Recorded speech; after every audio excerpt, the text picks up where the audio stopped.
দুর্নীতির আলো। আপনারা অনেকে চোখে তাহলে বলেই ফেলেছেন দুর্নীতির আলো ঘরে ঘরে যান। বাংলাদেশে দুর্নীতি দমন কমিশন আছে না? এরপরে দুর্নীতি কমেছে নাকি ডিজিটাল খাতা বেড়ে চলেছে? দিন যত করার ছিল দুর্নীতির পাল্লা তত ভারী হচ্ছিল। কথা বলে ঠিক না? আমরা চাই আমাদের প্রিয় মাতৃ বাংলাদেশ দুর্নীতি মুক্ত আল্লাহ কবুল করেন ছিল বলেন আমিন। আমরা চাই আমাদের বাংলাদেশ মাদক মুক্ত আল্লাহ কবুল করেন ছিল বলেন আমিন। আমরা চাই আমাদের বাংলাদেশ যৌতুক মুক্ত আল্লাহ কবুল করেন ছিল বলেন আমিন। সম্মানিত ভাইরা আমার, ভূমিকা লম্বা কথা নয়, সরাসরি মূল আলোচনায় প্রবেশ করতে চাই। তারপরে দু একটি কথা না বললে নয়। আজ থেকে 1 বছর আগে আমরা যখন করোনার মাহফিলে কথা বলার জন্য যাইতাম, বলতে হুজুর সাবধানে কথা বলবেন, ভুলে যাবেন না টাকা ওয়াজা করবেন খবরদার নেত্রীর বিরুদ্ধে যেন কোনো কথা না। এখনকার বুদ্ধিজীবীরা আছে ভাই, টর্চ লাইট মেরে চেহারা খুঁজে পাওয়া যাচ্ছে না। কথা বলে ঠিক না?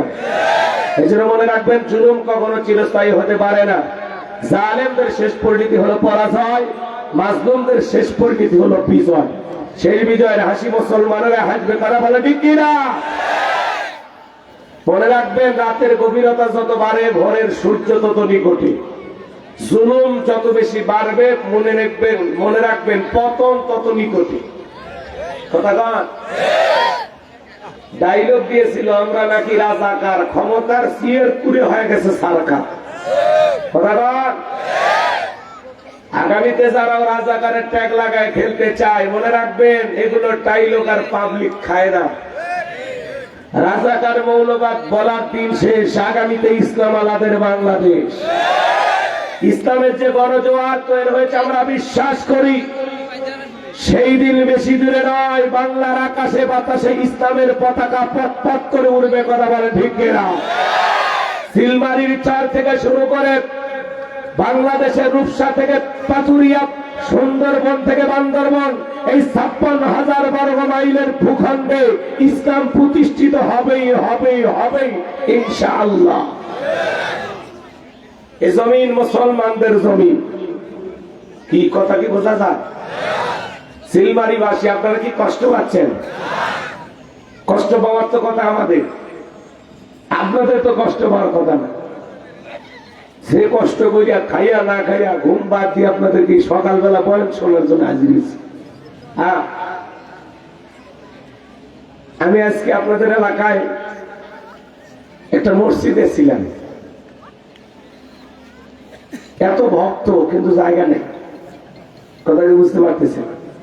একবার সিলমারি এসি হোটেল পাই না, উলিপুরে গেলাম হোটেল পাই না, কোন জায়গায় যখন হোটেল পাইলাম না, পরিশেষে পুলিশের সাথে দেখা। আগে তো পুলিশ দেখলে ভয় পাইতাম নাকি কম, এখন কি আর ভয় আছে?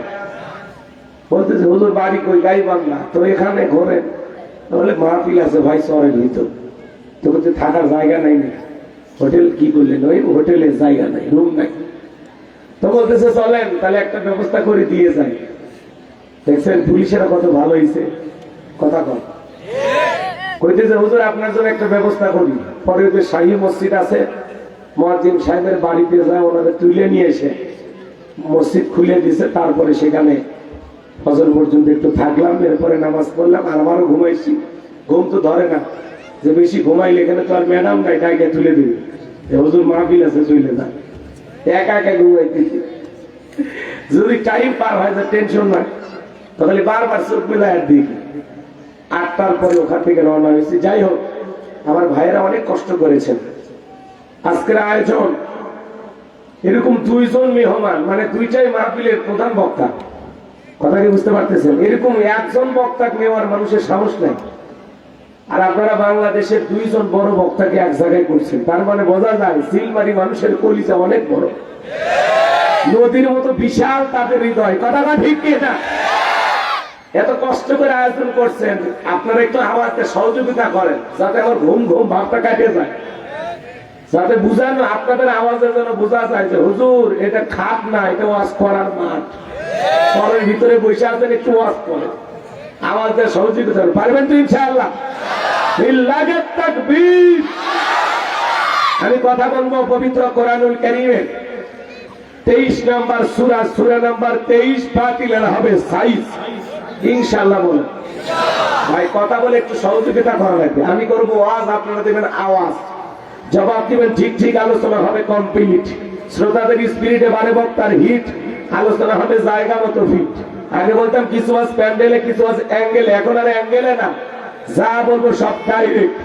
অ্যাঙ্গেলে বলা 300, ডাইরেক্ট বলার বাংলাদেশ। কথা বলে ঠিক না? দাঁড়ান ভাইরা, বসে, কেউ এলোমেলো ভাবে দাঁড়িয়ে থাকবেন না, বসে। সূরাটির নাম সূরা আল মুমিনুন। বলেন কি নাম? কথার জবাব দেওয়া লাগবে। সূরা আল মুমিনুন, বলেন কি নাম? সূরা আল মুমিনুন। আল্লাহ পাক তার বিশ্বাসী বান্দাদের জন্য সূরা আল মুমিনুন নাজিল করেছেন। যারা অবিশ্বাসী কাফের, এদের জন্য আল্লাহ রাব্বুল আলামিন একটি সূরা নাজিল করেছেন। সূরাটির নাম কাফিরুন। কি নাম? কুল ইয়া আইয়ুহাল কাফিরুন। যারা অবিশ্বাসী কাফের, এদের জন্য আল্লাহ রাব্বুল আলামিন সূরা কাফিরুন নাজিল করেছেন। যারা হলো দুর্লমান, দুই নৌকায় পা দিয়ে চলে, মুখে বলে একটা বান্দর আর একটা দুর্মুখ সাপ, বৃষ্টি যেদিকে সাদা ধরে সেদিকে গোলালু মার্কা, সব তরকারিতে চলে, সুবিধাবাদ জিন্দাবাদ, ওদের নাম কি? মুনাফিক। জোরে কার? যুবকে মোবাইল কি করে আমার দিকে তাকাও। এই আজান পর্যন্ত আসি, তাই না? এখন যদি তোমরা মোবাইলের সময় দাও, তাহলে এত আদিয়া দিয়ে বক্তা নিয়ে এসে কষ্ট করে লাভ থাকে। তোমরা মোবাইলে দেখো, আপাতত মোবাইল করে পকেটে ঢুকাও। শোনা, ও শোনা, ঢুকাও না ময়না, মোবাইল পকেটে রাখ, আমার দিকে কান লাগান। আজকের আলোচনা যদি মনোযোগ দিয়ে শোনেন, আপনারা এইটুকু আলোচনা আপনার জীবনটাকে পরিবর্তন করে দিতে পারে।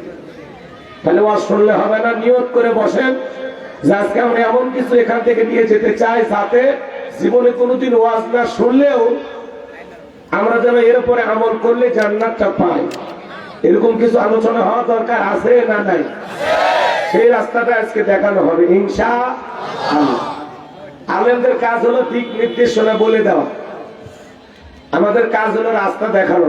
ওই রাস্তায় চলবেন কিনা এটা আপনার ইচ্ছা। আমার দিকে তাকান। এই মুনাফিকদের জন্য আল্লাহ পাক একটি সূরা নাজিল করেছেন। সূরাটির নাম হলো মুনাফিকুন। মুনাফিক চেনা বড় দায়। মুনাফিকদের স্বভাব হলো ইসলাম নামের কাছের গোড়া কেটে মাথায় পানি ঢাল। চুপ করে থাক ধোঁকাবাজ, চোখে তোদের নাহি লাজ। চুপ করে থাক ধোঁকাবাজ, চোখে তোদের নাহি লাজ। গোড়া কেটে মাথায় ডালো পানি, তোদের চিনি আর কতকাল করবি রে শয়তানি। এরা বলে আমরা ইসলামের পক্ষে কাজ করি, আমার ভিতরে ভিতরে সবচেয়ে ইসলামের বড় ক্ষতি করে। কথা বোঝেন নাই? সকালবেলা বলে কোরআনের মাহফিল চলবে, সন্ধ্যেবেলায় পুলিশ পাঠায় বন্ধ করতো। কি কথা ক্লিয়ার? বলে রাখবেন, হজ করার পরে আর হাত মুনাফিক হতে পারে, দাড়ি টুপি থাকার পরে মুনাফিক হতে পারে।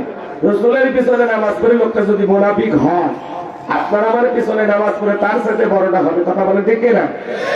মুনাফিকেরা মনে রাখবেন, অমুসলিমের দ্বারা ইসলাম যতটা ক্ষতিগ্রস্ত হয়, নামদারি মুনাফিক মার্কা মুসলমানের দ্বারা ইসলাম সবচেয়ে বেশি ক্ষতিগ্রস্ত হয়। মুনাফিকদের স্বভাব হলো নিজের হাতে রাতের আধারে মার্ডার করবে, হত্যা করবে, আর সকালবেলা ওই লাশের উপরে ফুলের মালা দিয়ে শোক প্রকাশ করে বলবে বড় ভালো লোক ছিল। ভালো লোক ছিল তো মারলি কেন শয়তান? মুনাফিকদের স্বভাব হলো আকাম বদকাম যা আছে সব নিজে করবে, আর দোষটা অন্যের ঘাড়ে চাপিয়ে দেবে।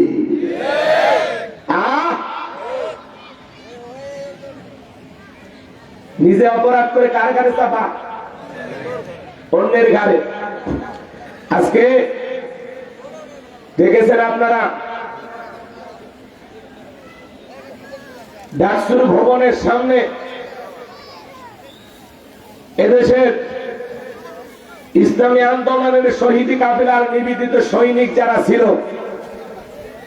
মাওলানা গোলাম আজম, মাওলানা মতিউর রহমান নিজামী,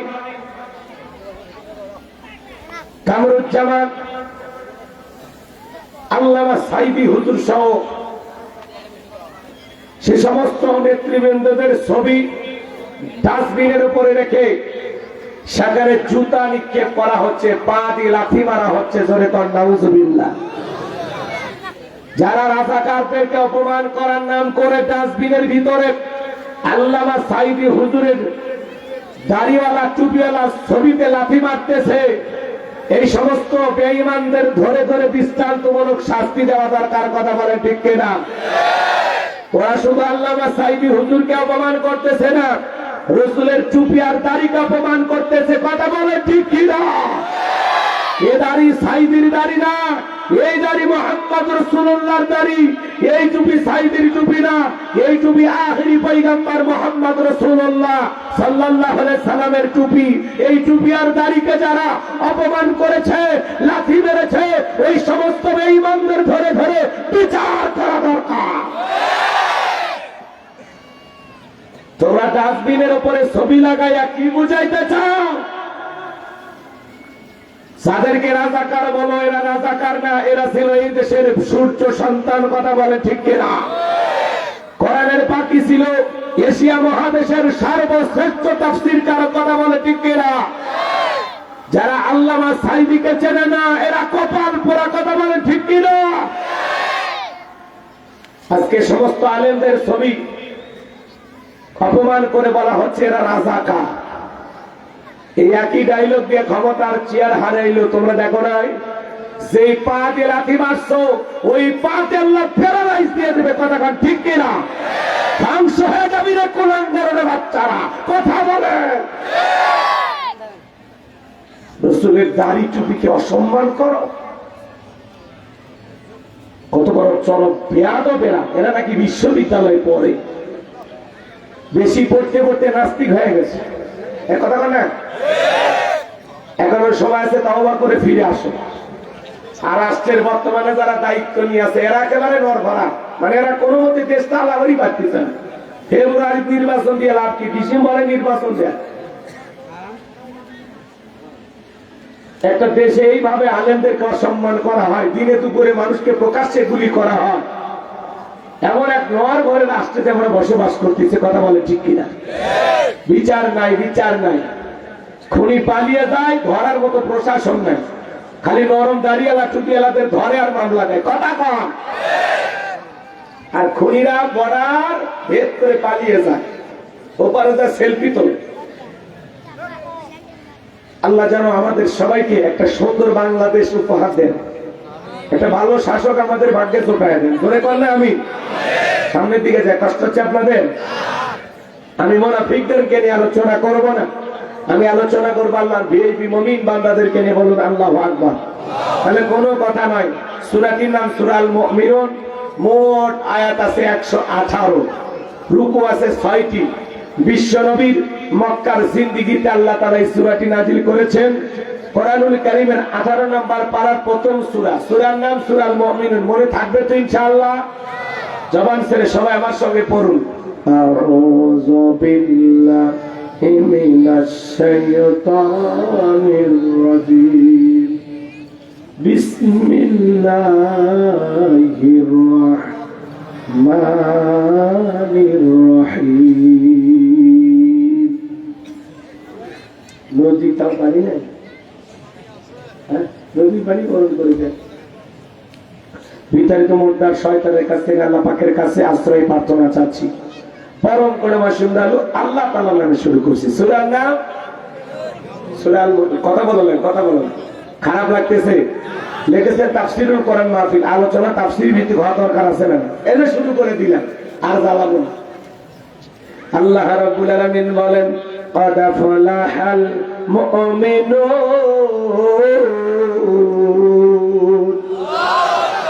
যেকোনো আয়াত বা সূরা তাফসীর করতে হলে কোন প্রেক্ষাপটে কোন সময় আল্লাহ তাআলা সেই সূরাটি বা আয়াতটি নাযিল করেছেন, সেই নাযিলের প্রেক্ষাপট জানা দরকার আছে না নাই? আরবিতে বলা হয় শানে নজুল। যদি শানে নজুল আলোচনা করা হয় তাহলে তাফসীর বুঝতে সহজ হয়। তাহলে সূরা আল মুমিনুন আল্লাহ তাআলা তার হাবিবের উপরে কোন প্রেক্ষাপটে কোন সময় নাযিল করেছেন, সেই নাযিলের প্রেক্ষাপট জানা দরকার আছে না নাই? আমি কি বলবো? তাকবীর দেন, লিল্লাহি তাকবীর। আমার ভাইয়েরা গভীর মনোযোগ দিয়ে কথাগুলো শুনে যান, বাজান গো আমার। নবীজির প্রিয় সাহাবী হযরত ওমর ফারুক রাদিয়াল্লাহু তাআলা ডেকে বলেন, আমি মৌমাছির গুনগুন আওয়াজ শুনলাম। ডানে তাকায় মৌমাছি নাই, বামে তাকায় মৌমাছি নাই। নবীজির চেহারা মোবারকের দিকে তাকায় দেখি নবীজি ফিসফিস করে কি যেন তেলাওয়াত করতেছেন। হযরত ওমর ফারুক ডেকে বলেন, আমার বোঝার বাকি রইল না, আসমান থেকে নবীজির উপরে কোরআনুল কারীম নাজিল হচ্ছে আর বিশ্ব নবী কোরআনুল কারীম রিসিভ করতে ব্যস্ত। বলুন সুবহানাল্লাহ। মৌমাছির গুনগুন আওয়াজ হলে কোরআনুল কারীম নাজিল হয়। দপ্তরি ছুটির ঘটনায় বাড়ি মারে টনটন আওয়াজ হলে কোরআনুল কারীম নাজিল হয়। নবীজি যখন ঘোড়ার উপরে থাকতেন ওই সময় যদি কোরআনুল কারীম নাজিল হইতো, ওহির ভারে ঘোড়ার পা গুলো বালুর ভিতরে নেমে যেত। বলেন আল্লাহু আকবার। তাহলে কোরআনুল কারীমের একটা আলাদা ওয়েট, আলাদা একটা ওজন আছে না নয়? রাসূল যখন উটের উপর থাকতেন ওই সময় কোরআনুল কারীম নাজিল হলে ওহির ভারে উটের মাথা জমিনের সঙ্গে লেগে যেত। এক সাহাবী রানের উপরে মাথা রেখে নবীজি আরাম ফরমাচ্ছেন, ওই সময় কোরআনুল কারীম নাজিল হলো। সাহাবী ডেকে বলেন, আমার কাছে মনে হয় আমার রানটা ফেটে যাবে, আমার কাছে মনে হয় আমার রানের উপরে পাহাড় চেপে ধরা হয়েছে। তাহলে কোরআনুল কারীমের একটা আলাদা ওয়েট, আলাদা একটা ওজন আছে না না? জীবনের প্রথম ওহী রিসিভ করতে গিয়ে নবীজির শরীর মোবারকে জ্বর পর্যন্ত এসে গেছিল। দীর্ঘ 23টি বছরে আল্লাহ তাআলা তার হাবিবের উপরে এই কোরআনুল কারীম নাযিল করেছেন। আজকে মুসলমানের ঘরে ঘরে ইমদাদি লাইব্রেরি এই কোরআন পৌঁছায় দিয়েছে, কিন্তু এই কোরআনের সম্মান মর্যাদা কত অনেক মুসলমান জানে? কথা বলে 50-60 বছর বয়স হয়ে গেছে, আল্লাহর কোরআনটা পড়তেও পারে না। এরকম হতভাগা আছে না না? আমার ভাই, আল্লাহ কোরআনে কি বলেছেন আমাদের পড়া দরকার আছে না? জোরে বলেন, জানার দরকার আছে না না? গভীর মনোযোগ দিয়ে কথাগুলো শুনে যাবেন বাজান। আমি গুনাহগার যে কথা বলতে চাই, 8টি পদ্ধতিতে নবীজির উপরে কোরআনুল কারীম নাযিল হইতো। এত কথা বলার সুযোগ নাই, সংক্ষিপ্ত কথা যেটুকু বলতে চাচ্ছিলাম। হযরত ওমর ফারুক ডেকে বলেন, নবীজির কোরআনুল কারীম রিসিভ করা শেষ হয়ে গেল। নবীজি সাহাবা ইকরামদের দিকে মুখ করে ডেকে বলেন, ও আমার সাহাবীরা, এই মাত্র আসমান থেকে জিবরাইল এসে আমার উপরে সূরা আল মুমিনুনের 10টি আয়াত কারিমা নাযিল করে জানা দিয়ে গেলেন, নবী গো, এই 10টি আয়াতের ভিতরে আল্লাহ রাব্বুল আলামিন তার আদরের মুমিন বান্দাদের জন্য 7টি কোয়ালিটি নিয়ে আলোচনা করেছেন, 7টি গুণাবলী নিয়ে আলোচনা করেছেন। কোন মুমিন যদি এই 7টি গুণে গুণান্বিত হতে পারে, 7টি গুণ দিয়ে তার জীবনটাকে সাজাইতে পারেন, আমার আল্লাহ বলেন, উলাইকা হুমুল ওয়ারিসুন আল্লাযীনা ইয়ারিসুনাল ফিরদাউস হুম ফিহা খালিদুন। আমার আল্লাহ বলেন, তারাই হবেন উত্তরাধিকারী জান্নাতুল ফিরদাউসের, সেখানে চিরকাল বসবাস করবেন।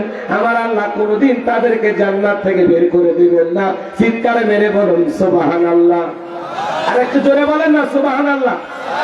বাবা মারা গেলে ওয়ারিশ সূত্রে সন্তান যেরকম বাবার সম্পত্তির ভাগ পায়, কোন মুমিন যদি এই 7টা গুণাবলী অর্জন করে মারা যেতে পারে, তার নামে জান্নাতুল ফিরদাউসের ভিতরে জায়গা বরাদ্দ হবে। কারা কারা জান্নাতে যেতে চান, দুইটা হাত তুলে আল্লাহকে দেখান। লিল্লাহে তাকবীর, লিল্লাহে তাকবীর, লিল্লাহে তাকবীর। আল কোরআনের আলো, আল হাদিসের আলো, লিল্লাহে তাকবীর। হাত সোজা করে রাখেন, হাত সোজা করে রাখেন। বলেন তো বাজান, আমরা সবাইকে জান্নাতে যেতে চাই? তাহলে বলেন, আল্লাহ আমাদের সবাইকে জান্নাতুল ফিরদাউসের মেহমান হিসাবে কবুল করুন। জোরে বলেন আমিন। আরো একবার বলেন আমিন। চিল্লায় বলেন আমিন। সবাই জান্নাতে যেতে চান তো? এবার 7টা আঙ্গুল দেখান। জান্নাতে যেতে হলে কয়টা গুণাবলী? 7টি। কোয়ালিটি লাগবে কয়টি? জোরে বলেন কয়টি? 7টি। আরো জোরে। এসর হলো না, উঠেই যাবে। মিছিল করে অভ্যাস করে। 16 বছর মিছিল করতে পারেননি, সামনে 16 বছরে কাজ আদায় করা লাগবে। কথাটা দেখবে না আমার ভাইরা, গভীর মনোযোগ দিয়ে কথাগুলো শুনে যান। তাহলে জান্নাতে যেতে হলে 7টি কোয়ালিটি, 7টি গুণাবলী আপনাকে অর্জন করতে হবে। শোনেন, কারো বাড়ি যদি ঢাকা গুলশানে থাকে, ওর একটা ভাব থাকে না, ঢাকা গুলশানে আমার বাড়ি আছে, ঢাকা উত্তরে আমার বাড়ি আছে, কি একটা মোশান ভাব। বলে তো ঢাকায় বাড়ি দরকার নাকি জান্নাতে বাড়ি দরকার? ঢাকার বাড়ি কি চিরকাল থাকবে? কিন্তু জান্নাতের বাড়ি ওটা কি ধ্বংস হওয়ার কোনো সম্ভাবনা আছে? তাহলে জান্নাতের দরকার বাড়ি না গুলশানে বাড়ি দরকার? জোরে বলেন। ঢাকা গুলশানে বাড়ি দরকার নাই, উত্তরে বাড়ি দরকার নাই, সিলমারিতে বাড়ি দরকার নাই, কুড়িগ্রামে বাড়ি দরকার নাই। আজকে গোলাম রব্বানির কথা শুনে বাস্তব জীবনে যদি আমল করতে পারেন, আপনার ঠিকানা হবে জান্নাতুল ফেরদাউসে। আপনি হবেন জান্নাতুল ফেরদাউসের ওয়ারিস। কথা গোলাম রব্বানি নয়, কথা হলো আসমান জমিনের মালিক আল্লাহ। আর আল্লাহর কথা সত্য না মিথ্যা? আল্লাহ কি মিথ্যা কথা বল? হ্যাঁ, আরে ভাই সব কথা তো মালিকের। আমি শুধু বাঁশিতে সুর তুলতেছি। বাঁশিওয়ালাকে, বসকে, আমি তো তার চাকর। আমি আপনাদেরকে অ্যাডভাইস করে শোনাইতে আসছি যে আমার মালিক কি বলছে। তাহলে জান্নাতে যেতে হলে কয়টা গুণা বলি? 7টি। চলে। বাবা মারা যদি যায়, সন্তান সম্পত্তির ভাগ পায় না। ওয়ারিস সূত্রে সন্তান যেরকম ভাগ পায়, আল্লাহ বলেন উলাইকা হুমুল ওয়ারিসুন, তারাই হবে উত্তরাধিকারী। আল্লাযীনা ইয়ারিসুনাল ফিরদাউস হুম ফিহা খালিদুন, তারাই হবে উত্তরাধিকারী। তারা জান্নাতুল ফিরদাউসে বসবাস করবে, সেখান থেকে তাদেরকে কোনোদিন বের করে দেওয়া হবে না। সুবহানাল্লাহ। তাহলে তারাই হবে জান্নাতুল ফিরদাউসের ওয়ারিস, উত্তরাধিকারী। এই 7টি কোয়ালিটি যাদের ভিতরে থাকবে, এই কোয়ালিটি কি কি জানার দরকার আছে না নাই? এই 7টা গুণাবলী যদি চিলমারি মুসলমান আমল করতে পারে, তাহলে আপনি হবেন জান্নাতুল ফেরদাউসের ওয়ারিস। জান্নাতুল ফেরদাউসে আপনার নামে জায়গা বরাদ্দ থাকবে। সুবহানাল্লাহ। তাহলে আলোচনাটা স্পেশাল না? কথা কয় না? স্পেশাল আলোচনা কি না বলেন? শুধু এই 7টা কি কি গুণাবলী জানতে পারলেই আর আমল করতে পারলেই জান্নাত। আর কিছু লাগে? তাহলে সরে আলোচনা শুরু করে দিলেন। আমার আল্লাহ রাব্বুল আলামিন বলেন قد فلح المؤمنون। আরেকটু জোরে বলেন আল্লাহু আকবার।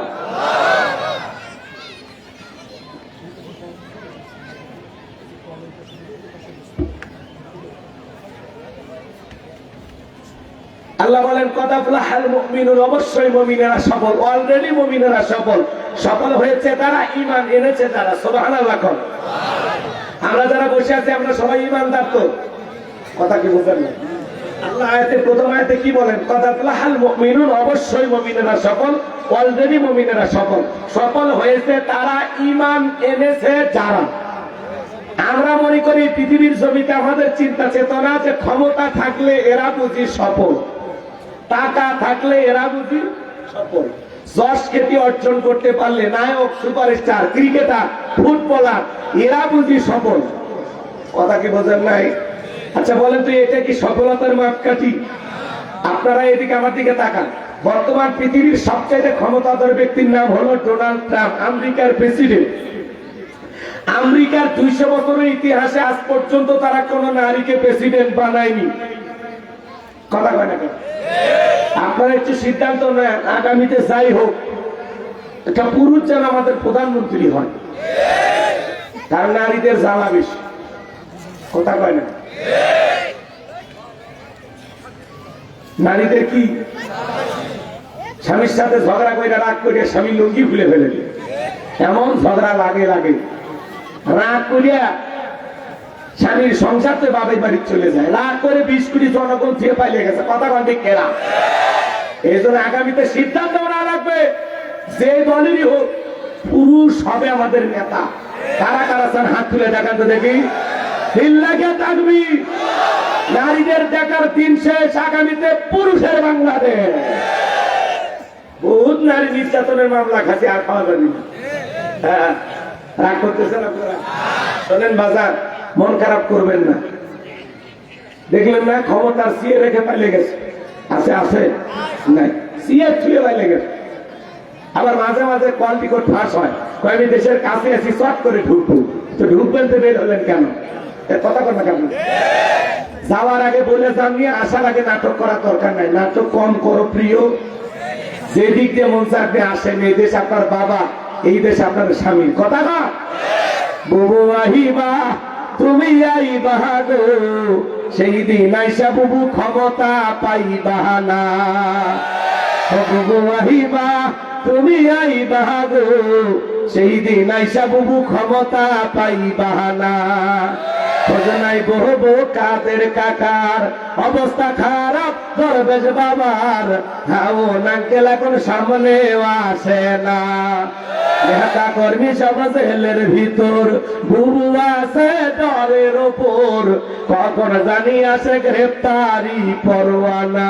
বুবু আহিবা তুমি আইবা গো, সেই দিন আইসা বুবু চিয়ার পাইবা না। ক্ষমতার চেয়ার থেকে নামা সহজ, কিন্তু ওই চেয়ারে ওটা কঠিন। কথা মানে কিনা? আর আগামীতে আমরা বুঝে শুনে পা ফেলুন, ঠিক আছে তো ইনশাআল্লাহ? চলেন না বাজারের সামনের দিকে যায়। তবে তিনবারের সাবেক প্রধানমন্ত্রী দেশ নেত্রী বেগম খালেদা জিয়ার কথা ভিন্ন। উনি মানুষ ছিলেন দেশপ্রেমী, উনি দেশকে এতটাই ভালোবাসেন, এদেশের মানুষকে বিপদে ফেলে কখনো পালিয়ে যায় নাই। ওনার জন্য দোয়া করবেন। উনি অসুস্থ আছে, অনেকে গুলদাব চলাইতেছে, মারা গেছে, জানি না, আল্লাহ ছাড়া কেউ জানে না। যদি উনি মারাই যায়, মৃত্যুর সংবাদটা গোপন রাখা ঠিক হয়, কথা বলে। আর যদি জীবিত থাকে, তাহলে প্রত্যেক দিনের চিকিৎসার আপডেটটা জাতিকে বলা উচিত। কারণ এদেশের মানুষ আশা আকাঙ্ক্ষা নিয়ে তার দিকে তাকায় আছে যে আল্লাহর বান্দি এখনো সুস্থ আছে, কথা বলে ঠিক না? দোয়া করি আল্লাহ দেশ নেত্রী বেগম খালেদা জিয়াকে আমাদের মাঝে ফেরায় দেন, আল্লাহ তাকে সেবায়ে কামেল আজেলা দান করেন। আর যদি হায়াতের জিন্দেগি সবাইকে যেতে হবে, প্রধানমন্ত্রী যাবে, জনগণ যাবে, রাজাও মরে, প্রজাও মরে, ধনীও মরে, ফকিরও মরে, আমাদেরকে মরতেই হবে। যেহেতু যদি আল্লাহ তারে মৃত্যুই দেয়, ইমানের মৃত্যু যেন আল্লাহ দেয়। একটু ধরে কর না, আমি কষ্ট হয়েছে। চলেন এইবার শোনেন, ডোনাল্ড ট্রাম্প হলো পৃথিবীর সবচেয়ে ক্ষমতাধর ব্যক্তি। আপনাদের এলাকায় একটা বাজার আছে চিলমারি বাজার অথবা জোরগাছ বাজার, তাই না? এই বাজারে আল্লাহর একজন বান্দা তরি তরকারি বিক্রি করে, সবজি বিক্রেতা। আজান দেওয়ার পরে মসজিদে গিয়ে মাথা নত করে যদি আল্লাহকে সিজদা দেয়, পৃথিবীর বড় নেতা ডোনাল্ড ট্রাম্পের চাইতে ওই সবজি বিক্রেতা ইমানদারের দাম কম না বেশি? তার মানে কি বুঝলেন? ইমান আছে যার, আল্লাহর কাছে দাম আছে তার। বেঈমানের ক্ষমতার দিক দিয়ে সফল হতে পারে, মরার পরে সবগুলো বেঈমানকে বিটায়ে জাহান্নামে দেবেন তিনি কে? এই জন্য বাজান গো আমার গভীর মনোযোগ দিয়ে কথাগুলো শুনে যান। আমি যে কথা বলতে চাচ্ছিলাম বাজান, এই পৃথিবীর জমিনে ওরা ক্ষমতার দিক দিয়ে সফল হতে পারে, মরার পরেই ইমানদার কোনো দাম নাই। কিন্তু ইমানদাররা দুনিয়াতে সফল, আখিরাতে সফল। এজন্য বলতেছে আপনার ক্ষমতা না থাক, টাকা পয়সা না থাক, আপনার ভিতরে ইমান আছে, আল্লাহর কাছে দাম আছে। চেহারা কালো হোক, ফর্সা হোক, লম্বা হন, খাটো হন, ধনী হন, গরিব হন, তাতে কোনো সমস্যা নাই। আপনার ভিতরে ইমান আছে, আল্লাহর কাছে দাম আছে। এই জীবনে যদি আল্লাহর কাছে দামি হতে পারি, আর কিছু চাওয়ার আছে? তাহলে আমি বলবো সফল হয়েছে কারা? আপনারা বলবেন ইমান এনেছে যারা। বলতে পারবেন না? বলেন সফল হয়েছে কারা? আমাদের ভিতরে ইমান আছে, এজন্য আমরা সফল হব ইনশাআল্লাহ। আর মনে রাখবেন, ইমান ছাড়া জান্নাতে যাওয়ার ভিসা লাগবে না। ইমান হলো জান্নাতে যাওয়ার পাসপোর্ট, কথা কয় না? যদি জান্নাতে যেতে চান, সামনে থেকে নাই, সাইড থেকে দেওয়া লাগে। প্রচুর গরম, হ্যাঁ, যে গরম লাগছে, ভিতরে ঘামে গেছে তো, প্রচুর তাপ। ওই ছায়ের ভিতরে নেওয়া লাগছে, তাই না? না না, আজকে আমরা আসবো, সূর্য সেটা জানে তো। আরে চাপ আছে ভিতরে, বাদ দেন। স্বেচ্ছাসেবক লাঠিলে ঘুরতে দেখেছি, ভালো দায়িত্ব পালন করতেছে কে ভাই, তাই না? ভাইরা লাঠিতে আগে দিচ্ছে, দেশি তার ভাইরাল আছে, হ্যাঁ, গ্রাম্য পুলিশ সবাই দায়িত্ব পালন করতেছে। আবার আমিও যদি ওয়াজ বাদ দিয়ে চিল্লে, তাহলে খাও তো চিল্লেন যাবে? আমার কাজ আছে, অনেকগুলো দায়িত্ব আছে। শোনেন, তাহলে সফল হয়েছে কারা? ইমান এনেছে যারা। কথা ক্লিয়ার তো নাকি? আর কোনো ভেজাল নাই। আমাদের ভিতরে ইমান আছে, যার ভিতরে ইমান আছে তার ভিতরে পৃথিবীর সবচেয়ে দামি সম্পদ আছে। সুবহানাল্লাহ কর। আরে ভাই, আমার ভিতরে কি আছে? ইমান আছে। জোরে বলেন, কি আছে? ইমানদার পৃথিবীতে দামি, আখিরাতেও দামি। যার ইমান নাই, তার 4 পয়সার মূল্য নাই। হোক সে টাকাওয়ালা, হোক সে প্রধানমন্ত্রী, ইমান আছে, দাম আছে। যদিও সে ফকির হয়, মিসকিন হয়, ভিক্ষুক হয়, প্রতিবন্ধী হয়, হিজড়া হয়, তাতে কোনো সমস্যা নাই। ইমান আছে, আল্লাহর কাছে দাম আছে। ইমান নাই, কোটিপতি হয়েও আল্লাহর কাছে কোনো দাম। কথা ক্লিয়ার? এইবার শোনেন, একজন অমুসলিম জহরের নামাজের পূর্বে ইমান গ্রহণ করেছে, ওই ব্যক্তির উপরে জহরের সালাত আদায় করা কি? মাশাআল্লাহ। চোরের মানুষ বলে ওয়াজ জানে না, আপনার তো বক্তা, আমি যে দাওয়াত দিয়েছি। আলহামদুলিল্লাহ, কে নিজ শ্রোতা, মাশাআল্লাহ, মারহাবা কর। আমি খুশি হয়েছি আপনাদের উত্তর, তবে উত্তরটা সবাই মিলে দেবে। একজন অমুসলিম জহরের নামাজের পূর্বে ইমান গ্রহণ করলে ওই ব্যক্তির উপরে জহরের সালাত আদায় করা ফরজ। দেখেন আল্লাহ তাআলা আমাদেরকে কত ভালোবাসেন। আল্লাহ ভালোবেসে মুসলমানের ঘরে জন্ম দিয়েছে, দরখাস্ত করা লাগছে? মায়ের পেট থেকে আপিল করছিলেন, আল্লাহরে মিস কল দিছিলেন? হ্যাঁ, আল্লাহ ভালোবেসে হিন্দুর ঘরে পাঠাইলো না, খ্রিস্টানের ঘরে পাঠাইলো না, বৌদ্ধের ঘরে পাঠাইলো না, মুসলিম ঘরে পাঠাইলো না, বেতনের ঘরে পাঠাইলো না, সুইবানের ঘরে না পাঠাইয়া আল্লাহ পাঠাইছে মুসলমানের ঘরে। তার মানে আল্লাহ আমাদেরকে ভালোবাসাই মুসলমানের ঘরে পাঠাইছে। কথা ক্লিয়ার? এইবার শোনেন, 2 নাম্বার, এই পৃথিবীর শ্রেষ্ঠ ধর্ম ইসলাম ধর্মের মানুষ বানায়া জান্নাতের রাস্তা আল্লাহ আরেকটু আগায় দিয়েছে। সুবহানাল্লাহ কোন? এরপরে আখিরি নবীর আখিরি উম্মত বানায়া আল্লাহ তাআলা জান্নাতের রাস্তা আরেকটু আগায় দিয়েছে। এরপরে পৃথিবীর শ্রেষ্ঠ কিতাব কোরআনুল কারীম দাঁড় করে জান্নাতের রাস্তা আরেকটু আগায় দিয়েছে। সুবহানাল্লাহ কোন?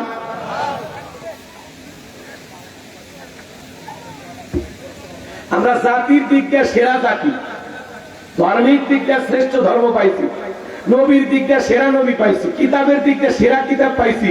আজকে গোলাম রাব্বানী যে বয়ান করবে, এই আলোচনা শুনে আমল করতে পারলে জান্নাতটাও সেরা পাবো ইনশাআল্লাহ। এইবার দেখেন আল্লাহ তাআলা মুমিনদের 7টি কোয়ালিটিতে যখন আলোচনা শুরু করলেন, 1 নাম্বার আল্লাহ সালাতে শুরু করছে। কি দিয়া? ঈমান আনার পরে মুমিন জীবনের সবচাইতে গুরুত্বপূর্ণ ইবাদতের নাম হলো নামাজ। কথা কয় না? কথা কি বুঝতে পারতেছেন? কিয়ামতের ময়দানে আল্লাহ তাআলা বান্দার হিসাব সর্বপ্রথম শুরু করবেন সালাত দিয়া। ইলা সালাতি ইয়াউমিল কিয়ামah। কিয়ামতের ময়দানে আল্লাহ তাআলা সর্বপ্রথম সালাত দিয়ে বান্দার হিসাব শুরু করবেন। আপনার নামাজের হিসাব যদি ঠিকঠাক হয়, বাকিগুলোর ভিতরে একটু 19-20 ত্রুটি থাকলেও আপনি ছাড় পাবেন, সুযোগ আছে, কারণ 1 নাম্বারটা ভালো। কথা কয় না? কিন্তু কিয়ামতের ময়দানে 1 নাম্বার সালাতের হিসাবে যদি গরমিল হয়, বাকি হিসাব আরো কড়াকড়ি হবে, যেগুলোর জবাব দেওয়া আপনার আমার জন্য অনেক কঠিন হয়ে যাবে। এই জন্য আমাদের সালাতটা ঠিকঠাক দুনিয়াতে আদায় করা দরকার আছে না? না। আল্লাহ তাআলা 1 নাম্বার সালাতে শুরু করলেন। যুবক দ্বারা তো নিরাশ হয় না, তোমরা যুবক, আমিও যুবক, তোমাদের মনে দুঃখটাকে আমি বুঝি। তোমাদের জন্য স্পেশাল আলোচনা মাথার মেমোরিতে সেভ করা আছে, সময় মতো ডাউনলোড করে শোনায় দেবো ইনশাআল্লাহ। এবার চলুন 1 নাম্বার গুণা বলি। মা বোনেরা আছে? শুনতেছে? হ্যাঁ, মহিলা আইছে। তাহলে যে সমস্ত মা বোন আসছে, এদের মধ্যে ভালো, আমি জানি বাংলাদেশের মা বোনেরা ভালো। কথা বুঝছেন? অন্যান্য দেশে আপনারা জাননি তো, অন্যান্য দেশের মহিলা দেখলে মাথা নষ্ট হয়, হাফ প্যান্ট পরে ঘরে, জিন্সের প্যান্ট পরে মোটরসাইকেল চালায়, অন্যটা নাকি কিচ্ছু নেই। কথা কর না, নিজে কথা করছি, নিজের চোখে দেখে এসে করছি। তাই বলে কি মনে করছেন খুব বেশি টাকায় ছিলেন না? যতটুকু দেখা যায় ততটুকু হঠাৎ করে চোখের উপর পড়ে গেছে। এই 1 ঝলকে যেটুকু দেখছি আন্দাজ পাইছি, বেশি দেখা লাগায়।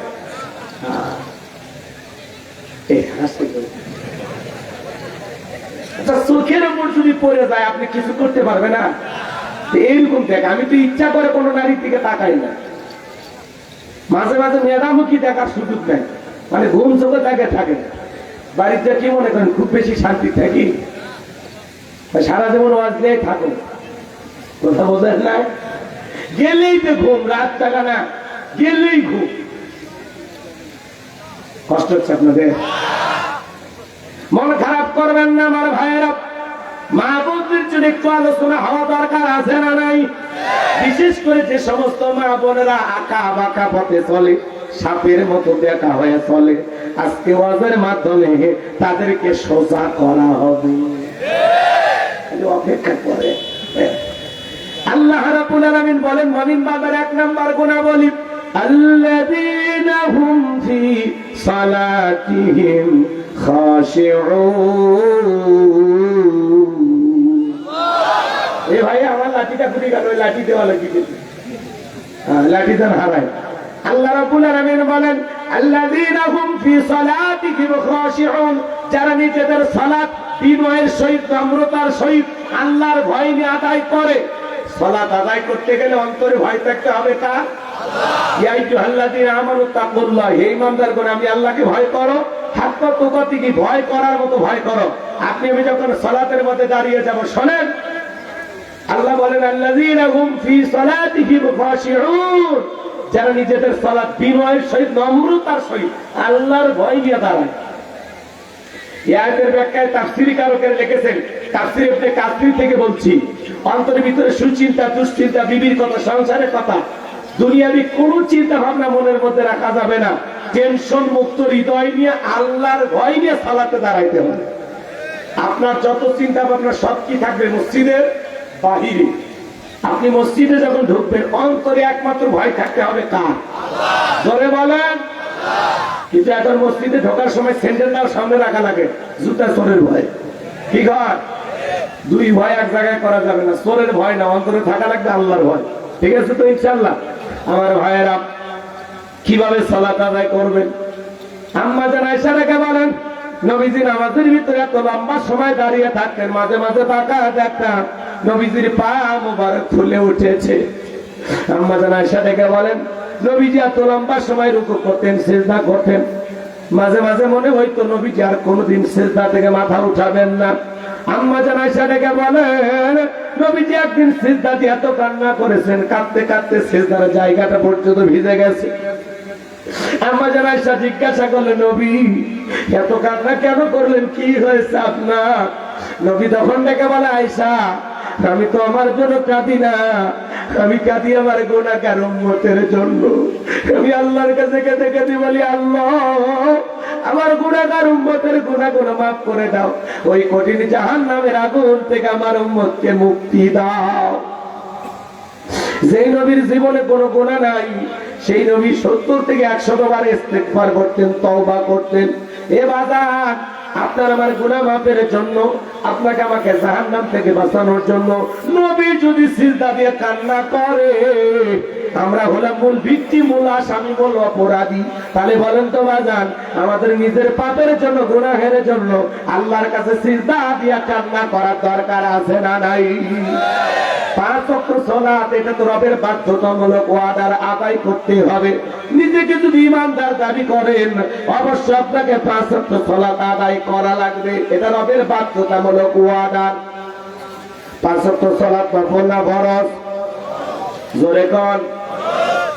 আজকের বাংলাদেশের মুসলমানেরা জুমার নামাজের জন্য মসজিদ ভাঙে 2 তালা 3 তালা করে, ফজরের নামাজের সময় এক কাতার মুসল্লি পাওয়া যায় না। কথা কোন ঠিক কি না? এমন মসজিদ আছে মসজিদ একাই আযান দেয়, একাই নামাজ পড়ে, একটা দুলে ভাইও আসে না। আছে না নাই? আছে না নাই? এবার বলবো আমার গভীর মনোযোগ দিয়ে কথাগুলো শুনে যান। তাহলে মুমিন বান্দার 1 নাম্বার গুনাহবলী যারা নিজেদের সালাত বিনয় নম্রতার সহিত আল্লাহর ভয় নিয়ে আদায় করে। তাহলে আপনি আমি যখন সিজদায় যাব চোখের পানি ছেড়ে দিয়ে কান্না করতে হবে কার কাছে? 5 ওয়াক্ত সালাত এটা আদায় করবেন, পাশাপাশি গভীর নিশীথে রাতের 1টা 2টা 3টার দিকে ওইটা বিবির ভালোবাসা ত্যাগ করে আরামের বিছানা ত্যাগ করে ঠান্ডা পানি দেওয়া ওযু বানায়া নিরালা নিবৃত্তিতে গভীর নিশীথে যাই নামাজে দাঁড়িয়ে যাবে যারা আল্লাহর প্রিয় হতে পারবে তারা। যারা তাহাজ্জুদের সালাত আদায় করে আল্লাহ তাআলা তাদের সম্মান মর্যাদা বাড়িয়ে দেয়। এজন্য বাজার গো আমার রাত্রি যখন গভীর হয়ে যাবে মাওলার সাথে প্রেম করার জন্য যাই নামাজে দাঁড়িয়ে যাওয়ার দরকার আছে না নাই? নামাজের মাধ্যমে, রুকুর মাধ্যমে, সিজদার মাধ্যমে রাত্রি বেলায় প্রেম হবে কার সাথে? ওয়াল্লাযীনা ইয়াবিতুনা লিরাব্বিহিম সুজদান ওয়া কিয়ামা, যারা রাত্রি জাগরণ করে আমি আল্লাহকে সিজদা দেয়, আমি আল্লাহর জন্য দণ্ডায়মান হয়ে যায়। তাহলে গভীর নিশীথে সিজদার মাধ্যমে, রুকুর মাধ্যমে প্রেম করতে হবে একমাত্র কার সাথে? যুবকেরা রাত্রি জাগরণ করে, তবে আল্লাহর সাথে প্রেম কইরা না, ইউটিউব ইন্টারনেট ঘাটাঘাটি করে, ইমো মেসেঞ্জারে সেটিং কইরা সারা রাত বান্ধবীর সাথে কথা বইলা ফজরের আজান হয় যখন ওই হাই বিবির যুবক ঘুমাইতে যায় তখন নামাজও পড়ে না। যুবক রে, এই ঘুম ভাঙলে সকাল, না ভাঙলে পরকাল। তোমার মতো কত যুবক ঘুমাইলো আর ঘুম থেকে জাগ্রত হইল না, কথা বলে। যুবক, এই অবস্থায় যদি মৃত্যু আসে কি হয়ে যেতে পারে? এই জন্য কার কখন মৃত্যু আসবে কেউ জানি? আমরা জানি? জানি বলেন জানি? আসবে মরণ কখনো কোথায় কারো জানা নাই, আসবে মরণ কখনো কোথায় কারো জানা নাই। তোমার জানাজার নামাজের আগে নামাজ পড়ো ভাই, তোমার জানাজার নামাজের আগে নামাজ পড়ো ভাই। জীবনের শেষ জানাজার নামাজ অনুষ্ঠিত হওয়ার আগে নিজে নামাজি হয়ে মরা দরকার আছে না? না। গভীর মনোযোগ দিয়ে শুনবেন। সাহাবায়ে কেরাম কিভাবে নামাজ আদায় করতেন? মরুভূমিতে নবীর সাহাবীরা যখন নামাজে দাঁড়িয়ে যেতেন, ওই মরুভূমির পাখিগুলো খেজুর গাছ মনে করে সাহাবায়ে কেরামদের কাঁধের উপরে, মাথার উপরে বসে থাকতো। নবীর সাহাবীরা সালাতে এত মনোযোগ, কাঁধে পাখি পড়ে থাকে, তারপরে টের পাইতো না। সুবহানাল্লাহ কর। আর আপনি আমি নামাজ পড়ে একটা মশা যদি পড়ে, হাতে এই জায়গায় নিয়ে জায়গায় মশা মারে, তারপরে সূরা ধরে, কথা কর। পায়ে যদি মশা পড়ে, এক ঠ্যাং আর এক ঠ্যাঙের উপর তুলে দেয়, খাবু খা। আছে না? সাহাবীদের নামাজের মনোযোগ কত! হযরত তালহা রাদিয়াল্লাহু তাআলা নামাজ আদায় করতেছেন, ছেলেটা খেলা করতেছিল, জঙ্গল থেকে সাপ এসে সন্তানটাকে পেঁচিয়ে ধরলো। স্ত্রী মানুষজনকে ডাকলেন আর ছেলেটাকে বিপদমুক্ত করলেন। হযরত তালহা নামাজ শেষে জিজ্ঞাসা করে, বিবি রে, বাড়িতে এত মানুষজন, ব্যাপারটা বুঝতে পারলাম না। দেখে বলে, স্বামী, আপনি যখন নামাজ আদায় করতেছিলেন, জঙ্গল থেকে সাপ এসে সন্তানটাকে পেঁচিয়ে ধরেছিল, আমি মানুষজনকে ডাকলাম, ছেলেটাকে বিপদ মুক্ত করলাম। এত ঘটনা আপনার চোখের সামনে ঘটে গেল, আপনি কি কিছুই টের পান নাই? হযরত তালহা দেখে বলে, বিবি রে, নামাজের মধ্যে মন যদি এদিক সেদিক চলে যায়, তাহলে নামাজ তো আর নামাজ থাকে না। আপনি আমি নামাজ পড়ি, সিল মারি, মন চলে যায়, বল মারি, কথা বল না কেন? নামাজ পড়ে কুড়িগ্রাম, মন চলে যায় ঢাকা, কথা কর। নামাজ পড়ে বাড়ির এই মসজিদে মনে মনে নামাজ পড়তেছে, মাঝে মাঝে দুনিয়াবি এত কথা নামাজের মধ্যে মনে হয়, নামাজ 2 রাকাত না 3 রাকাত মনে থাকে না। মাঝে মাঝে দুনিয়াবি এত কথা নামাজের মধ্যে মনে হয়, সিজদা 2টা দিলাম না 1টা দিলাম মনে থাকে না। আমাদের পাগল মন খালি ছটফট করে, কথা বলে। আমাদের কি মন? একটি গবেষণায় বলা হয়েছে, বাংলাদেশের কিছু কিছু নামাজিদের মন নামাজের ভিতরে 8 সেকেন্ডও স্থির থাকে না। আমাদের মন এত অস্থির, খালি দুনিয়াবি নানান কথা নামাজের মধ্যে মনে হয়, আর নামাজ দ্বারাই মন খালি ছটফট করে, কথা কর। পাগল মোহন মোহন রে, মন কেন উল্টো পাল্টা বলে, ও পাগল মন মোহন রে, মন কেন মসজিদে না যায় রে। মাদের নামাজের মধ্যে দাঁড়ায় খালি দুনিয়াবি চিন্তা মনে হয়। এমনও নামাজি আছে, হায় হায়, নামাজ 2 মিনিটে 2 রাকাত শেষ, 4 মিনিটে 4 রাকাত শেষ, 4G 5G গতির নামাজ। যখন আসে রমজান মাস, প্রত্যেকটা মসজিদে মানে নামাজের প্রতিযোগিতা শুরু হয়ে যায়। এমনও হুজুর আছে 20 মিনিটে শেষ, এমনও হুজুর আছে গতি বিদ্যুৎ ফেল 16 মিনিটে নাকি 20 রাকাত হয়ে যায়। এই কথা কন নাকি আপনারা? এই নামাজ আল্লাহর আরশে কবুল হওয়া দূরের কথা, মসজিদের ছাদের উপর উঠছে কিনা সন্দেহ আছে। সোনার মক্কা মদিনা আমি তারাবি বললাম, সময় লাগলো 1 ঘন্টা 45 মিনিট। 1 ঘন্টা মক্কা মদিনায় তারাবি পড়লাম, সময় লাগে 1 ঘন্টা, আর আপনার 20 মিনিটে শেষ। খালি আলহামদুলিল্লাহ বোঝা যায়, মাঝখানে কি ভূমিকম্প হয়েছে হুজুর নিজেও জানে। আছে না? এরকম হুজুর এক চাচা আমি এত তারা ঘুরে কচু করছে, এক ঠেউ না দিয়ে মসজিদে ঢুকছে, টাইসালা মসজিদ, পিছনে চাচা একদিক লঙ্গি একদিক, কাউকে আল্লাহ একবার মানুষকে চাচা আগে লঙ্গি ঠিক করবেন, আগে জামা ধরি, এরকম আছে না? না, এত তারা ঘুরে করে নামাজ পড়া যাবে না। মাজান তরুণ যুবকেরা শোনো, আপনি আমি যখন সালাতে দাঁড়িয়ে যাব, আল্লাযীনা হুম ফি সালাতিহিম খাশিউন, যারা নিজেদের সালাত বিনয়ের সহিত, নম্রতার সহিত। একটা রাষ্ট্রপতির সামনে যদি যান কি করবেন? দাড়ি চুলকাবেন। একটা প্রধানমন্ত্রীর সামনে যদি যান কেমনে দাঁড়াবেন? কথা বলেন। কেমনে দাঁড়াবেন? বোঝেন না? প্রধানমন্ত্রীর সামনে কেমনে দাঁড়াবেন? ভদ্রভাবে, ভদ্রতার সহিত, যাতে চুল পরিমাণে বেয়াদবি। প্রধানমন্ত্রীর সামনে তারা দাড়ি চুলকেবেন, টুপি ঠিক করবেন, কথা কর না কেন? তাহলে আপনি নামাজে দ্বারা টুপি ঠিক করেন, দাড়ি চুলকান, মাঝে মাঝে রঙ্গি ঠিক করেন। চাচা আপনার এত রঙ্গি নামাজের মধ্যে খুলে যায়, রশি লাগাবার পারেন না, রশি লাগাবেন। মাঝে মাঝে এমনও মুসলমান আছে নামাজ পড়তে পড়তে ফোন রিসিভ করে বলে হ্যালো 2 রাকাত চলতেছে, আছে না? না, নামাজ পড়তে পড়তে এদিক ওদিক তাকায় মসজিদে ফ্যান কয়টা গোনা শেষ, এরকম মুসলমান আছে না? না। আল্লাহ কি বলেন? আল্লাযীনা হুম ফি সালাতিহিম খাশিউন, যারা নিজেদের সালাত বিনয়ের সহিত, নম্রতার সহিত, খুশু ভাব নিয়ে, আল্লাহর ভয় নিয়ে আপনি নামাজে দাঁড়াবেন আর মনে মনে খেয়াল করবেন আমি নামাজ আদায় করতেছি, আমার আল্লাহ আমাকে দেখতেছেন। একটা রাষ্ট্রপতি প্রধানমন্ত্রীর সামনে যতটা নম্র ভদ্র হয়ে দাঁড়াবেন, তার চাইতে কোটি কোটি গুণ বেশি নম্রতা ভদ্রতার সহিত আল্লাহকে সিজদা দেওয়ার সময় নামাজে দাঁড়াইতে হবে। নামাজে দাঁড়ায় যা ইচ্ছে তাই করেন, মানে এদিক ওদিক তাকাবেন, তাছাড়া তোর কি ঠিক করেন? নামাজ পড়া বাদ থেকে দেখে নেন, কথা বল লাগে। নামাজের মধ্যে এদিক ওদিক চলে যায়, মানে দেখা হয় দেখে ওখানে কি উজু করতেছে, ও আশা ভাই আইলে উজু করতেছে আর নামাজ পড়তে দেখা হয় দেখতেছে, আছে না? নাই? জান, এই নামাজ দিয়ে জান্নাত পাওয়া যাবে। নামাজ গোলামীর শ্রেষ্ঠ বহির প্রকাশ। শোনেন, নামাজে দাঁড়া গেলেন, আল্লাহর সামনে কি আল্লাহ স্যালেন্ডার করলাম, আত্মসমর্পণ করলাম, কি বলেন? হ্যাঁ, আসামির মতো কান ধরলেন, এরপরে এরকম জায়গায় হাত রেখে মাথার মতো করলেন, বুঝাইলেন আল্লাহ অনেক অন্যায় করছে, অপরাধ করছে, আমি তো তোমার বললাম, এই যে মাথাটার মতো করলাম। বান্দা যখন সিজদায় গিয়ে ফিস ফিস করে যা বলে, বান্দার এই ফিস ফিস আওয়াজ আল্লাহ তাআলা আরশে আজিমে বসে শুনতে পায়। এই কপালটা দিয়া মালিকের কুদরতি কদমে সিজদা দেওয়ার চাইতে মজা বান্দার জীবনে আর কিছু হতে পারে না, কথা বলে ঠিক কিনা?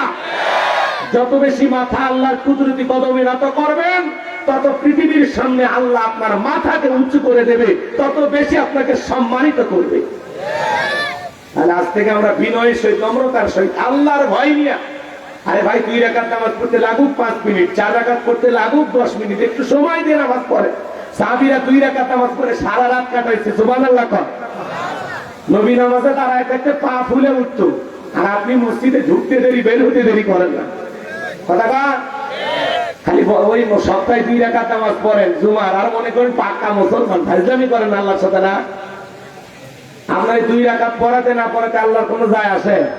হ্যাঁ, 7 দিন পরে পরে জুমার 2 রাকাত পরে যারা লাইফ সাপোর্টে বেঁচে থাকা মুসলমান, তারা ওর ইমান যখন তখন যেতে পারে, কথা বলেন।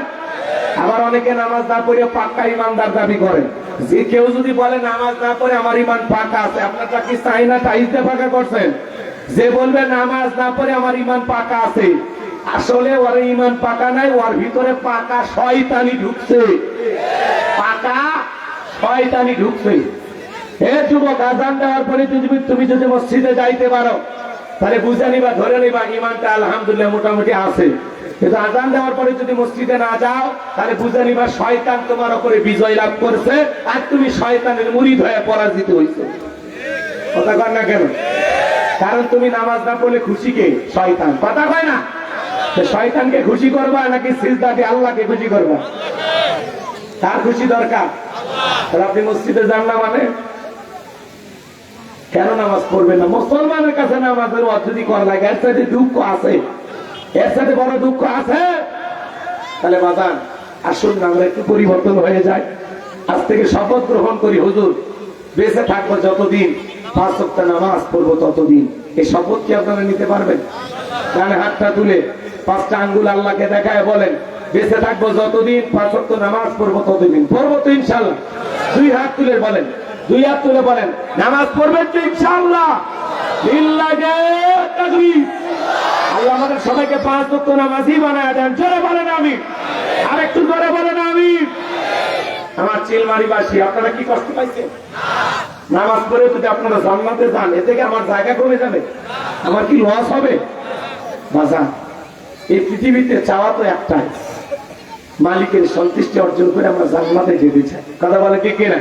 তাহলে আল্লাহর এক নাম্বার, আল্লাহ তাআলা যে আলোচনা করলেন, এক নাম্বার গুণাবলী আল্লাহ সালাতে শুরু করেছেন। সালাতের বিষয়ে আপনারা ক্লিয়ার? জোহরের নামাজ পড়বেন আর মনে মনে খেয়াল করবেন, জোহরের নামাজ আমার জীবনের শেষ নামাজ, আমি আসর পর্যন্ত নাও বাঁচতে পারি, এটা মনে করে প্রত্যেকটা ওয়াক্তে সালাত আদায় করবেন, যেটাই জীবনের শেষ। পারবো তো ইনশাআল্লাহ। এইবার চলেন মুমিন বান্দার 2 নাম্বার গুণাবলী, আল্লাযীনা হুম আনিল লাগবি মুরিদুন। মুমিন বান্দার 2 নাম্বার গুণাবলী, অনর্থক কথাবার্তা বলা যাবে না, অপ্রয়োজনীয় কথা বলা যাবে না। মুমিন বান্দা কথা বলবে ততটুকু প্রয়োজন, যতটুকু প্রয়োজনের অতিরিক্ত কথা বলা থেকে জবানটাকে বিরত রাখা লাগবে। কিন্তু আমরা কি করি, বাপরে বাপ, এক জায়গায় বসে চা খায় আর চায়ের কাপে ঝড় তুলছে, অমুক খারাপ তমুক খারাপ, এ ভালো না সে ভালো না, ওই হুজুর এই করছে সেই করছে, অমুক তমুক এই করছে, নানান মানুষের গল্প করি, মনে হয় গিবত কমিটির সভাপতি সেক্রেটারি বসে গেছে। আছে না? চা খায় আর গিবত করে, চা খায় মানুষের সমালোচনা করে। ও চাচা মিয়া, আপনি জবান দিয়ে এত কথা বলতেছেন, আপনি কি জানেন আপনার জবানের প্রত্যেকটা কথা রেকর্ড করা হচ্ছে? মা ইয়ালফিজু মিন কাউলিন ইল্লা লাদাইহি রাকিবুন আতীদ। আল্লাহ জানিয়ে দিলেন, বান্দা এমন কোন কথা বলে না যে কথা রেকর্ড করার জন্য আমার ফেরেশতারা নাই। আপনার জবানের প্রত্যেকটা কথা রেকর্ড করা হচ্ছে, আর কিয়ামতের ময়দানে আপনাকে প্রত্যেকটা কথার ব্যাপারে আল্লাহর সামনে জবাবদিহিতা করা লাগবে। চা খাচ্ছেন, খান, এত ভরর ভরর কে, এত বক বক কে? এই চাচা, কি হয়েছে আপনার? এত বক বক করেন কে? অমুকের বউ অমুক এইটা করছে তুমুক, আরে মানুষের সমালোচনা করেন কেন? নিজের আত্মসমালোচনা করেন, নিজের জীবনে ত্রুটি তালাশ করেন। আমার জীবনই তো ভুলে ভরা, আমি তো পাপির ঘরের পাপি, বান্দির ঘরের বান্দি। আমার জীবনের অপরাধে, আমার নিজের গুনাহের টেনশনে আমি ঘুমাইতে পারি না, অন্য কিনে ভাবার সময় আছে? কথা কন। মানুষের সমালোচনা করে মজা লাগে, অন্যের ভুল ধরতে ভালো লাগে, কিন্তু নিজের জীবনটা ভুলে ভরা, এটা দেখারই সময় পাই না। কথা বলেন? আঙ্গুল মানুষের দিকে তুলবেন না নিজের দিকে। কথা কন না কেন? মানুষের সমালোচনা করবো না ভাই, কেন দরকার? খামাখা পাপ টানা দরকার আছে? বিপদ করা কি? আপনার মৃত ভাইয়ের কষ্ট খেতে ভালোবাসেন, এটা অপছন্দ না, গিবতটাকেও পছন্দ করতে হবে। আগেকার 5-7 জন 10 জন মহিলা এক জায়গায় হলে গিবত হয়, এখন 5-7টা পুরুষ এক জায়গায় হলে চা খায় আর গিবত করে। কথা বলেন না কেন? খবরদার, জবানটাকে কন্ট্রোল করে, জবানটাকে সংযত রাখে, চুপ থাকে। এত কথা কেন বলেন? চা খাচ্ছেন, খান, ও চাচা চা খান, চুপ থাকে। মাংসমাতা না যা, চুপ থাকলে আপনি নাজাত পাবেন। তাহলে মুমিন বান্দা অতিরিক্ত কথা বলবে না, অপ্রয়োজনীয় কথা বলবে না। মুমিন বান্দা কথা বলতে ততটুকু প্রয়োজন যতটুকু। কথা ক্লিয়ার? মুমিন বান্দা যে কথা বলবে সেই কথাগুলোই জবান দিয়ে বলবে, যে কথাগুলো বলে সওয়াব হয়, ভালো কথা বলবে। মুমিন বান্দার 2 নাম্বার গুণাবলী, অনার্থক কাজ করা যাবে না। মুমিনের টাকা হলে মুমিন সিনেমা হল বানাবে না, যাত্রা গানের আয়োজন করবে না, গানের কনসার্ট দেবে না, মদের বাদ দেবে না। মুমিনের টাকা হলে মুমিন মসজিদ বানাবে, মাদ্রাসা বানাবে, ঈদগাহ বানাবে, কবরস্থান বানাবে। মুমিনের টাকা ভালো কাজে ব্যয় হবে। কথা বলেন ঠিক কিনা? ভালো করে বুঝবেন বাজান, মুমিন কোনদিন ওই টাকা দিয়া অন্যায় কাজে খরচ করবেন, ভালো কাজে ব্যয় করবে। মসজিদ, মাদ্রাসা, কবরস্থান বানাবে, মুমিনের রক্ত ভালো কাজে ব্যয় হবে। কথাকে বোঝাইতে পারলাম? মুমিন বান্দার 2 নাম্বার গুণাবলী, অনার্থক জিনিস কান দিয়ে শ্রবণ করা যাবে না। যুবকদের কানের ভিতরে ইয়ারফোন লাগায় গান শোনা যাবে না। রূপপানে নাচে কমর গলাইয়া, আল্লাহর ফেরেশতারা কবর এনে পিটাবে ছলাইয়া ছলাইয়া। এই কান আল্লাহ গান শোনার জন্য দেয় নাই। ভক্তের ওলামা ইকরামদের বয়ান শুনতে হবে, ইসলামী সঙ্গীত শুনতে হবে, কোরআন তেলাওয়াত শ্রবণ করতে হবে। ভালো ভালো কথা কান দিয়ে শ্রবণ করা দরকার আছে না? না। তাহলে মুমিন বান্দা জবান দিয়ে সে কথা বলবে যে কথা বলে সব হয়, সেই কাজ সমাজে চালু করবে যে কাজ চালু করলে সব হয়, সেই জিনিসগুলো কান দিয়ে শ্রবণ করবে যেটা শুনলে সব হয়। এক কথায় সওয়াব আছে যেখানে, জোরে বলেন, সওয়াব আছে যেখানে, আর গুনাহ আছে যেখানে। আল্লাহ পাক আমাদের সবাইকে সকল গুনাহ থেকে বেঁচে থাকার তৌফিক দান করুন। চিল্লা বলেন আমিন। তাহলে 2 নাম্বার গুণাবলী সহজে বুঝতে পারছেন না? মন্দ কথা বলবো না, মন্দ কাজ করব না, মন্দটা শুনবো না, ভালো কথা বলবো, ভালো কাজ করব, ভালোটা শুনবো। Message clear? 3 নাম্বার, এরপরে যুবকদের ওয়াজ আছে। 3 নাম্বার গুণাবলী, আল্লাযীনা হুম লিয-যাকাতি ফাঈলুন। মুমিন বান্দার 3 নাম্বার গুণাবলী, আল্লাহ যদি মুমিন বান্দাকে নিসাব পরিমাণে সম্পদের মালিক বানায় দেয়, মুমিন বান্দাকে আল্লাহ যদি ধনী বানায় দেয়, মুমিন বান্দা সক্রিয়ভাবে হিসাব করে করে বছরে কয় লাখ টাকার কয় হাজার টাকা যাকাত আসবে, কয় কোটি টাকার কয় লাখ টাকা যাকাত আসবে, মুমিন বান্দা সক্রিয়ভাবে হিসাব করে করে বছরে যাকাত দেবে। কার ভয়ে? যাকাত নফল না ফরজ? জোরে বলেন। নামাজ আদায় করা যেমনি ফরজ, যাকাত দেওয়া তেমনি ফরজ। যাকাত আসতে দারিদ্রতা বিমোচন করার জন্য, অভাব মুক্ত সমাজ রাষ্ট্র দেশ করার জন্য। যাকাত আসতে রাস্তার এই পারে 10 তলা, এই পারে 5 তলা, তার ব্যবধানকে দূর করার জন্য। যাকাত আসতে পথে পড়ে থাকা অসহায় মানুষের মুখে হাসি ফোটায়া তাদের অধিকারকে প্রতিষ্ঠিত করার জন্য নদীর এপার ওপারকে যাকাতের টাকা দিয়ে সমান করে দিতে হবে। কথা বলেন। যাকাত আসতে দারিদ্রতা বিমোচন করার জন্য, অভাব মুক্ত সমাজ রাষ্ট্র দেশ গড়ার জন্য। স্বাধীনতার 54 বছর কেটে গেল, 55 পা দিলাম। এত বছর কেটে গেল, ভাগ্যের পরিবর্তন হলো না। প্রত্যেক নেতাই স্বপ্ন দেখালো দারিদ্র মুক্ত বাংলাদেশ গড়ব। শহর এলাকায় আসে, ভোট নেয় আর বলে কালভার্ট করে দেব, ব্রিজ করে দিব, যমুনা সেতু ফেল মারবে আপনাদের এলাকা। ভোট নেওয়া শেষ, নেতার সোনার বাংলাদেশ নৌকা পার হয়, জীবনে কোনোদিন মিস কল দিয়ে দেখা করে না। কথা কন। খালি নির্বাচনের মার্কা যে কয়দিন, নেতার আনা গোনা সে কয়দিন। কথা বলেন না কেন?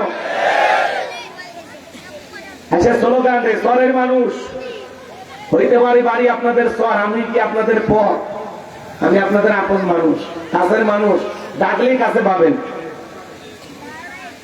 ওরা গরিবদের ব্যবহার করে রাজনীতি করে, গরিবদের ভোট নিয়ে ক্ষমতায় যায়। ওরা এদেশের গরিবদের নিয়ে মিছিল মিটিং করে, ওরা এদেশের গরিবদেরকে নিয়ে রাজনীতি করে, কিন্তু রাজনীতির মধু জীবনে কোনোদিন গরিবেরা পান করতে পারে নাই, ধনীরাই পান করছে। কথা বলেন ঠিক কিনা? ক্ষমতার সুখ নেতারা পাইছে, দেশের জনগণ পায় না। কথা বলেন ঠিক কিনা? আজকে এই দেশের দিকে তাকায় দেখেন, যারা ক্ষমতার দাম্ভিকতায় অহংকারে নানান কথা বলে, এই সমাজে আপনাকে আমাকে অনেক স্বপ্ন দেখায় দারিদ্র মুক্ত বাংলাদেশ করব। মনে রাখবেন, মানুষের তৈরি করা তন্ত্র মন্ত্র দিয়া, ডক্টর কামালের তৈরি করা সংবিধান দিয়া, লেনিন কারমার্ক্সের গণতন্ত্র দিয়া, লন্ডন আমেরিকার নিয়ম নীতি দিয়া, ভারতের পানি পড়া দিয়া এই সমাজকে দারিদ্র মুক্ত করা যাবে না। এই সমাজে শান্তি ফেরানো যাবে না। এই 56,000 ভূখণ্ডে যদি শান্তি ফিরাইতে চান, আল্লাহর বিধান এই জমিনে চালু করা লাগবে। মানুষের তন্ত্র মন্ত্রকে লাথি মারেন, আল্লাহর কোরআনকে ধরেন, আর সমাজে যাকাত ভিত্তিক অর্থনীতি চালু করেন। শোনেন, যাকাত ভিত্তিক অর্থনীতি চালু করে এদেশের বিজ্ঞ ইসলামিক স্কলার দিনের তাই আলেমদের কাছে এই যাকাতের কালেকশনের দায়িত্ব ভাগ দেওয়া লাগবে। কথা কয় না কেন? ওই গুমসুর ডালসুর বিকাশের টাকা ওই দুর্নীতিবাজ ওই নেতাদেরকে দায়িত্ব দেওয়া যাবে না, যারা দেশের টাকা বিদেশে পাচার করে। কথা বলেন না কেন? বিগত 16 বছর এই দেশে 11 লক্ষ কোটি টাকা দুর্নীতি করে বিদেশে পাচার করা হয়েছে। এক এক এমপি মন্ত্রী হাজার হাজার কোটি কোটি টাকার মালিক হয়েছে। দুর্নীতিতে আমাদের দেশকে বিশ্বের দরবারে উঁচু করে তুলে ধরেছে। সুবহানাল্লাহ। যারা দুর্নীতি করে বেগম পাড়া বানাইছে, সুইস ব্যাংকের অ্যাকাউন্টে টাকা জমাইছে, বলেন তো আগামীতে কি আরো দুর্নীতি বাজারে ক্ষমতায় আসুক? এটা আপনারা চান? আর কত দুর্নীতি? দুর্নীতি করতে করতে এই দেশের কিচ্ছু না, খালি মাটি পড়ে আছে। এরপরে দুর্নীতি করবে তাহলে আপনার বাড়ি ঘরে টিন খুলে নিয়ে যাবি। কথা কোন ঠিক কি না? এই জন্য বুঝে শুনে পা ফেলা লাগবে। আর এই দেশে খাওয়ার মতো কিছু নাই। দেশটা একেবারে নিঃস্ব হয়ে গেছে, রিজার্ভ একেবারে শূন্যের কোটায় চলে গেছে। বেগম খালেদা যে যখন ক্ষমতা ছেড়ে দিল তখন ছিল 48 বিলিয়ন। ম্যাডামেরা উন্নয়ন করতে করতে এটাকে নিয়ে আসছে একেবারে 17 বিলিয়নে। কথা কয় না? আসলে সেটুকু ছিল কিনা সন্দেহ। এই জন্য এই দেশের কিন্তু রিজার্ভ বলতে তেমন কিছুই নাই। আমরা একেবারে দেউলিয়া হওয়ার পথে ছিলাম, তবে আল্লাহ কিছুটা ভালো রাখছি। এই জন্য বলতেছি, এই দুর্নীতিবাজ যারা এই দেশে দুর্নীতি করেছে, আমরা এই সমস্ত মানুষদেরকে আর এই সমাজের নেতা বানাবো না। কথা বলেন ঠিক কিনা? তারা দেশটাকে লুটে ফুটে খাইছে ভাই। কোটি কোটি টাকা দামের গাড়িগুলো এখনো এমপি মন্ত্রী বাড়ির সামনে পড়ে আছে, কিন্তু এমপি মন্ত্রী নাই, সব পাইলে গেছে। কথা বল না কেন? আছে আছে। মন্ত্রীরা সব কোথায় গেল, এমপিরা সব কোথায় গেল, কোথায় কাদের কাকা? ওদের সারা দেশটা এখন লাগে ফাঁকা ফাঁকা। পালাবো না যায় না তাদের দেখা, ওদের সারা দেশটা এখন লাগে ফাঁকা ফাঁকা। আইন মন্ত্রী আটকে গেল আইনেরই ফাঁকে, দাড়ি সারা দরবেশটারে ভণ্ড ভণ্ড লাগে। দাড়ি কেটে নৌকা চড়ে পালাছে, তারা জীবন দিচ্ছে, তার নৌকা ছাড়েনি। তারা আমার ঠিক না?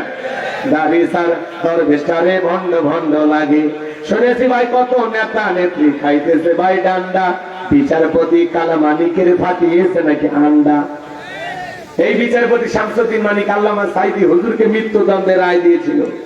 আমরা বলতে চাই ওই একই ট্রাইব্যুনালে বিচারপতি মানিককে মৃত্যুদণ্ডের রায় দিতে হবে। যে ট্রাইব্যুনাল ওরা গঠন করে গেছে, আজকে নিজেদের তৈরি করা ট্রাইব্যুনালে নিজেদের নামে ফাঁসি রায় হয়ে গেছে। সাইদি হুজুরের বিরুদ্ধে ফাঁসি রায় হয়, মানুষ রাজপথে আন্দোলন করে 200 মানুষ জীবন দিল। আর একটা প্রধানমন্ত্রীর বিরুদ্ধে ফাঁসি রায় হয়, দেশের মশাও মরে না, জনগণ উল্টো মিষ্টি খায়। কথা কন নাকি? কষ্ট হচ্ছে আপনাদের না? আর বিরক্ত না করি বাজান, সামনের দিকে যায়। তাহলে এই দেশের অর্থনীতি যাকাত ভিত্তিক না সুদ ভিত্তিক? সুদ ভিত্তিক অর্থনীতি হালাল না হারাম? এই হারাম অর্থনীতিতে বাংলাদেশকে দারিদ্র মুক্ত করা যাবে না। বাংলাদেশকে দারিদ্র মুক্ত করতে হলে যাকাত ভিত্তিক অর্থনীতি চালু করে একটা যাকাত মন্ত্রণালয় চালু করা লাগবে। আর এই মন্ত্রণালয়ের দায়িত্ব আলেমদের কাঁধে দেওয়া লাগবে। আলেমেরা কি করবে? সমস্ত ধনীদের তালিকা করবে। এদেশে একটা জরিপ করা হয়েছে 5 থেকে 7 বছর, যদি ধনীদের কাছ থেকে যাকাত আদায় করা হয়, আর আল্লাহ সূরা তাওবায় যে যাকাতের 8টা খাত দিয়েছে, এই খাতগুলো অনুযায়ী যদি যাকাতগুলো বন্টন করা হয়, 7 বছরের মধ্যে এই দেশে একজন গরিব যাকাত নেওয়ার জন্য খুঁজে পাওয়া যাবে না। বলেন আল্লাহু আকবার। এদেশের ধনীরা যাকাত দিতে চায় না। তিনি ধনী মানুষ, যাকাতের চেয়ে 1 কোটি টাকা কোনো মতে 5-10 লাখ টাকা যাকাত দিয়ে নিজের 90 লাখ নিজেই মেরে খা। কথা কয় না? কথা কয় না? তিনি ধনী মানুষ, যাকাত আসছে 10 লাখ টাকা কোনো মতে 2-3 লাখ দিয়ে নিজের 6 লাখ নিজেই মেরে খায়। এদেশের অধিকাংশ ধনী পাইছে যাকাত মানে শাড়ি লুঙ্গি। এমন লুঙ্গি কিনে দেয়, লেটন লুঙ্গি 200 টাকা দাম, পরে থাকলে আর জান্নাত জাহান্নাম সব বোঝা যায়। এমন শাড়ি দেয় 300 টাকা দাম, ধুয়ে দিলে শাড়িটা মশারি খুঁজে পাওয়া যায় না। এই ধনী এই শাড়ি তোর বউরে পরা। আর যাকাত মানে শাড়ি লুঙ্গি না। হযরত ওমর ফারুক বলেন, তোমরা যাকাতের অর্থ এমন ভাবে দাও যাতে ওই ব্যক্তি যাকাতের জন্য আর কারো দুয়ারে হাত না পাতে। এই ছেলেটা বেকার বসে আছে, ওরে যাকাতের 1-1.5 লাখ টাকা দিয়ে সিলিবাড়ি বাজারে দোকান ধরায় দেন। আল্লাহ চাইলে ওই 5-7 বছর ব্যবসা বাণিজ্য করিয়া ওই ছেলে নিজেও ভবিষ্যতে যাকাত দেবে। এই ছেলেরা বেকার বসে আছে, যাকাতের 1-1.5 লাখ টাকা দিয়ে অটো ভ্যান কিনে দেন, রিক্সা কিনে দেন। কথা কথা কেন? একটা কর্মস্থানের ব্যবস্থা হয়ে গেল, ছেলেটার বেকার থাকলো না, দৈনিক 500-700 টাকা ইনকাম হলো। একটা নারী আসছে, শাড়ি দিয়ে সিলাই মেশিন দেন, 2টা ছাগলের বাচ্চা কিনে দেন, 2টা গাভী গরু কিনে দেন, এগুলো লালন পালন করে ভাগ্যের চাকা ঘোরাবে। এক কথায় যাকাতের অর্থ দিয়া মানুষের কর্মস্থানের ব্যবস্থা করে দিতে হবে, দিয়ে দেওয়ার মতো। শোনেন না, শোনেন, ধনী যাকাত দিতে চায় না, যাকাত কি করা লাগবে? কথা মানে আদায় করা হবে। এই ধনী মানুষ বলেন তো, আপনার ব্যাংকের অ্যাকাউন্টে কত টাকা, বইয়ের অ্যাকাউন্টে কত, সাদা কত, কালা কত, গোপন সিন্ধুকে কত? আপনার যাকাত আসছে 2,75,72,500 টাকা। ধনী যাকাত দেবে না, যাকাত আদায় করা হবে। 2 মিনিট একটা ঘটনা বলি। মুসা নবী নাম শুনছেন না? মুসা আলাইহিস সালাম কারুনকে যা বলে, কারুন যাকাত দিতে হবে। কারণ ডেকে বলে, পয়গাম্বর আমি যাকাত দিতে পারবো না। মুসা নবী রাগ কম না বেশি? পয়গাম্বর ডেকে বলে, কারণ রে যাকাত না দিলে যাকাত আদায় করা হবে। যেই নবী রেখে গেলে মাথার টুপি ভেদ করে চুল খাড়া হয়ে যায়, আজরাইলকে পর্যন্ত থাপ্পড় মারে। ওই কেন সালাম দিবি না? মাস আজরাইল তোর মাস কি খন? মুসা নবী সেই চালাক ছিল এবং রাগী ছিল। মাঝে মাঝে আল্লাহকে বলতো, আল্লাহ আমার ঘুম আসে, আপনার ঘুম নাই। কি কয় আল্লাহ? তাহলে আপনি ঘুমান না। আল্লাহ কয় মুসা একটা গিলাস নিয়ে দাঁড়া, আমি যে ঘুমাই কিনা পরীক্ষা হবে। তো পয়গম্বরকে আল্লাহ গিলাসে দাঁড়াইতে বলল, আর ঘুমকে বললো চোখে একটা, তোকে কি করছি, ঘুম কি করছি? পয়গম্বরের চোখে ঘুম আসছে, হাতের গিলাস কি আর আছে ভাই? কথা বল, ঘুমাইলে বউরে যদি চাপে ধরে থাকে, পরে দেখবেন বউ নাই, কোলবালি চেপে ধরে আসে। ঘুম তো ঘুমি, কথা কয় না কে? তো পয়গম্বরের হাত থেকে গিলাস পরে ভাঙে গেছে, ধাম করে ঘুমো চলে গেছে। আল্লাহ দেখে বলে, পয়গম্বর কি হইল? আল্লাহ গিলাস ধরতে বললেন, মাঝখানে ঘুম চলে গেছে, চোখটা লেগে গেছে, আবার থেকে গিলাস পরে ভাঙে গেছে। বলে, পয়গম্বর আমি মালিক যদি ঘুমাই, তোমার হাতের গিলাসটা যেরকম ভেঙে চুরমার হয়ে গেল, পুরো পৃথিবীটা ভেঙে চুরমার হয়ে যাবে। এই জন্য ঘুম তো দূরের কথা, কোন তন্দ্রা আমার স্পর্শ করতে পারে না। আল্লাহু আকবার বলেন। শোনেন, চালাক নবী মুসা এক কিপ্টিকে এক ঘুষি মেরে দুনিয়া থেকে ডিলিট করে ফেলে দিয়েছে। ছাগল খাবার, মানে ছাগল আছে না, ছাগল যায় ক্ষেত খাইছে, ওই ছাগলের ধরে পর্যন্ত আসার মারছে, এত রাগ। আল্লাহ কর মুসা নবীর রাগান্বিত চেহারা দেখে কারণ ডেকে বলে, পয়গম্বর কত টাকা দিতে হবে? মুসা আলাইহিস সালাম ডেকে বলে, 2.5%। বলে, পয়গম্বর রাগ করার দরকার নাই, আপনি একটু আমার সময় দেন, আমি হিসাব নিকাশ করে আপনাকে জানাবো। এইবার কারণ হিসাব নিকাশে বসে গেল বাজার। আল্লাহ কারণকে এত সম্পদ দিয়েছিল, 70টা উট লাগবে চাবি বহন করতে। চাবি যদি এত হয় তালা কত, আর তালা যদি এত হয় সিন্ধুকে মাল কত, ছোট মাথায় ধরবে না। এইবার কারণ হিসাব নিকাশ করে দেখে, যেই পরিমাণে অর্থ আসছে আমার পক্ষে দেওয়া সম্ভব নয়। সে তখন একটা গভীর ষড়যন্ত্র করলো। এলাকার তো 2 নাম্বার মহিলা ছিল, নাম হলো সবদা। সবদা নামের পতিতার কাছে যা বলে, সবদা রে, তোরে 2 বস্তা টাকা দিব অ্যাডভান্স হিসেবে, আজকে 1 বস্তা টাকা দিলাম, আর আগামীকালকে সাক্ষী দেওয়ার পর আর 1 বস্তা টাকা দেব। বিনিময়ে আল্লাহ নবী মুসা আলাইহিস সালাম যেই মজলিসে দাঁড়ায়া আল্লাহর পথে আহ্বান করবে, ওই বড় মজলিসে দাঁড়ায়া একবার শুধু বলবি, নবী মুসা দিনের বেলা ওয়াজ করে আর রাতের বেলা আমি সবদার সাথে রাত কাটাই, বাস এতটুকু কথা বললে যথেষ্ট, বাকি যা করার আমি করব। পরের দিন সকালবেলা আল্লাহ নবী মুসা আলাইহিস সালাম হাজার হাজার জনতার সামনে ওয়াজ করতেছেন, বয়ান করতেছেন। ওই ভরা মজলিসে মুসা আলাইহিস সালামের আলোচনা শোনার পরে সবদার পাষাণ হৃদয় গইলা চোখ দিয়া পানি ঝরতেছে। সুবহানাল্লাহ। গভীর মনোযোগ দিয়ে কথাগুলো শুনে যান বাজার। এইবার কারণ ইশারাতে বলে, সবদার আবার না, আর দাঁড়ানো যাবে না। 2 জন লোক পাঠা দিল, ওরা সে বলে, নেতা গতকাল রাত্রিতে টাকা দিয়েছিল 1 বস্তা, সাক্ষী দিলে আর 1 বস্তা টাকা দেওয়া হবে। সবটা বলে, আর একটু শুনি, বলে না, শুনতে দেওয়া যাবে না। 2 জন 2 হাত ধরে ভরা মজলিসে সবটাকে জোর করা দাঁড় করে দিল। যখন কারণ আপনার দাঁড়ায় বলেন, মুসাওয়াত বন্ধ কর, টাকা দেখ। 2 নাম্বারে মহিলা দাঁড়াইছে, মহিলাটা 2 নাম্বার না 1 নাম্বারে মুসা নবীকে জানে। রতনে রতন ছেলে কথা বলে, ঠিক কিনা? আজও দেখবেন আলেম ওলামা যখন সুদের কথা বলে, ঘুষের কথা বলে, আল্লাহর আইনের কথা বলে, কিছু কিছু মানুষ ডাইরেক্ট অ্যাটাক করে বলে, হুজুর আপনার ওয়াজ লাইন ছাড়া।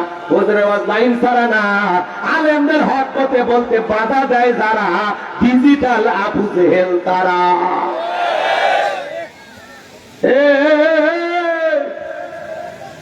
হুজুর হক কথা কইলে চলে, হুজুর কি সুদ করে পক্ষে ওয়াজ করবে না বিরুদ্ধে?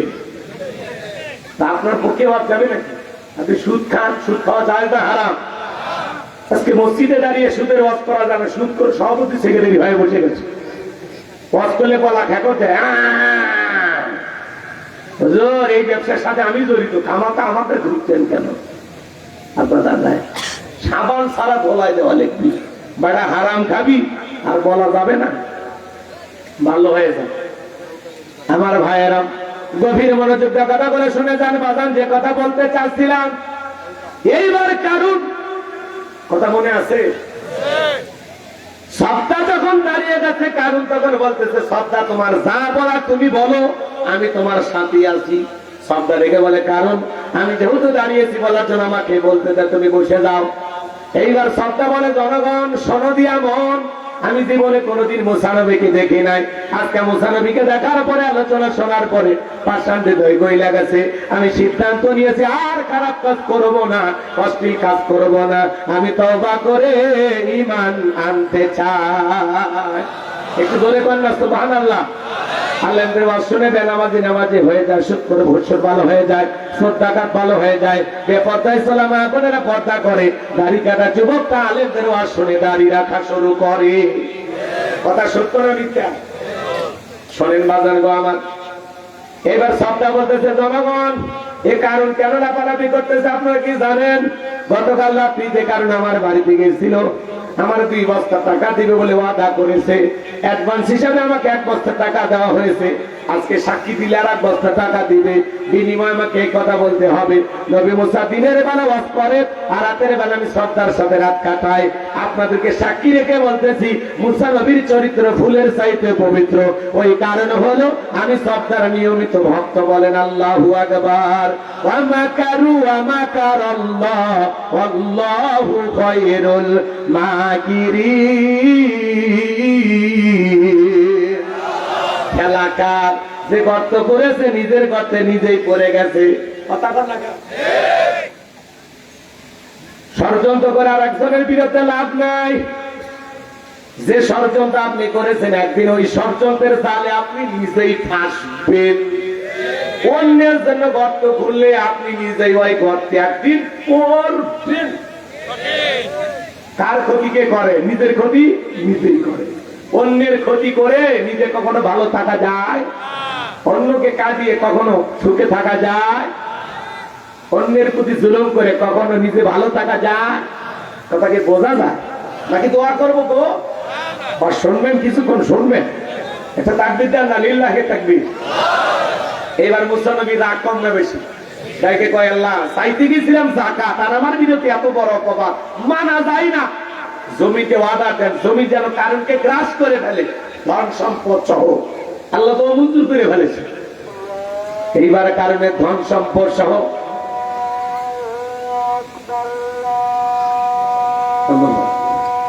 আজানের জবাব দেন। আজান শেষ হোক, বাকি কথা শেষ করে দিচ্ছি। পড়াবসা করেন, এখানে নামাজ হবে, পাশে মসজিদ আছে, নামাজ বসে। ধন্যবাদ।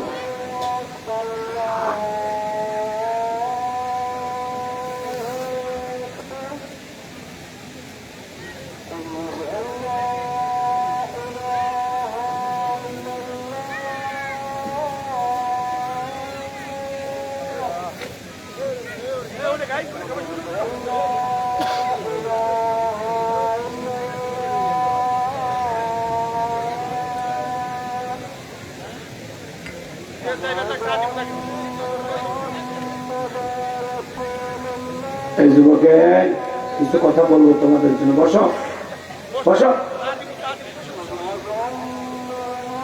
মাঝখানে তো নামাজের বিরতি যে বলতে হবে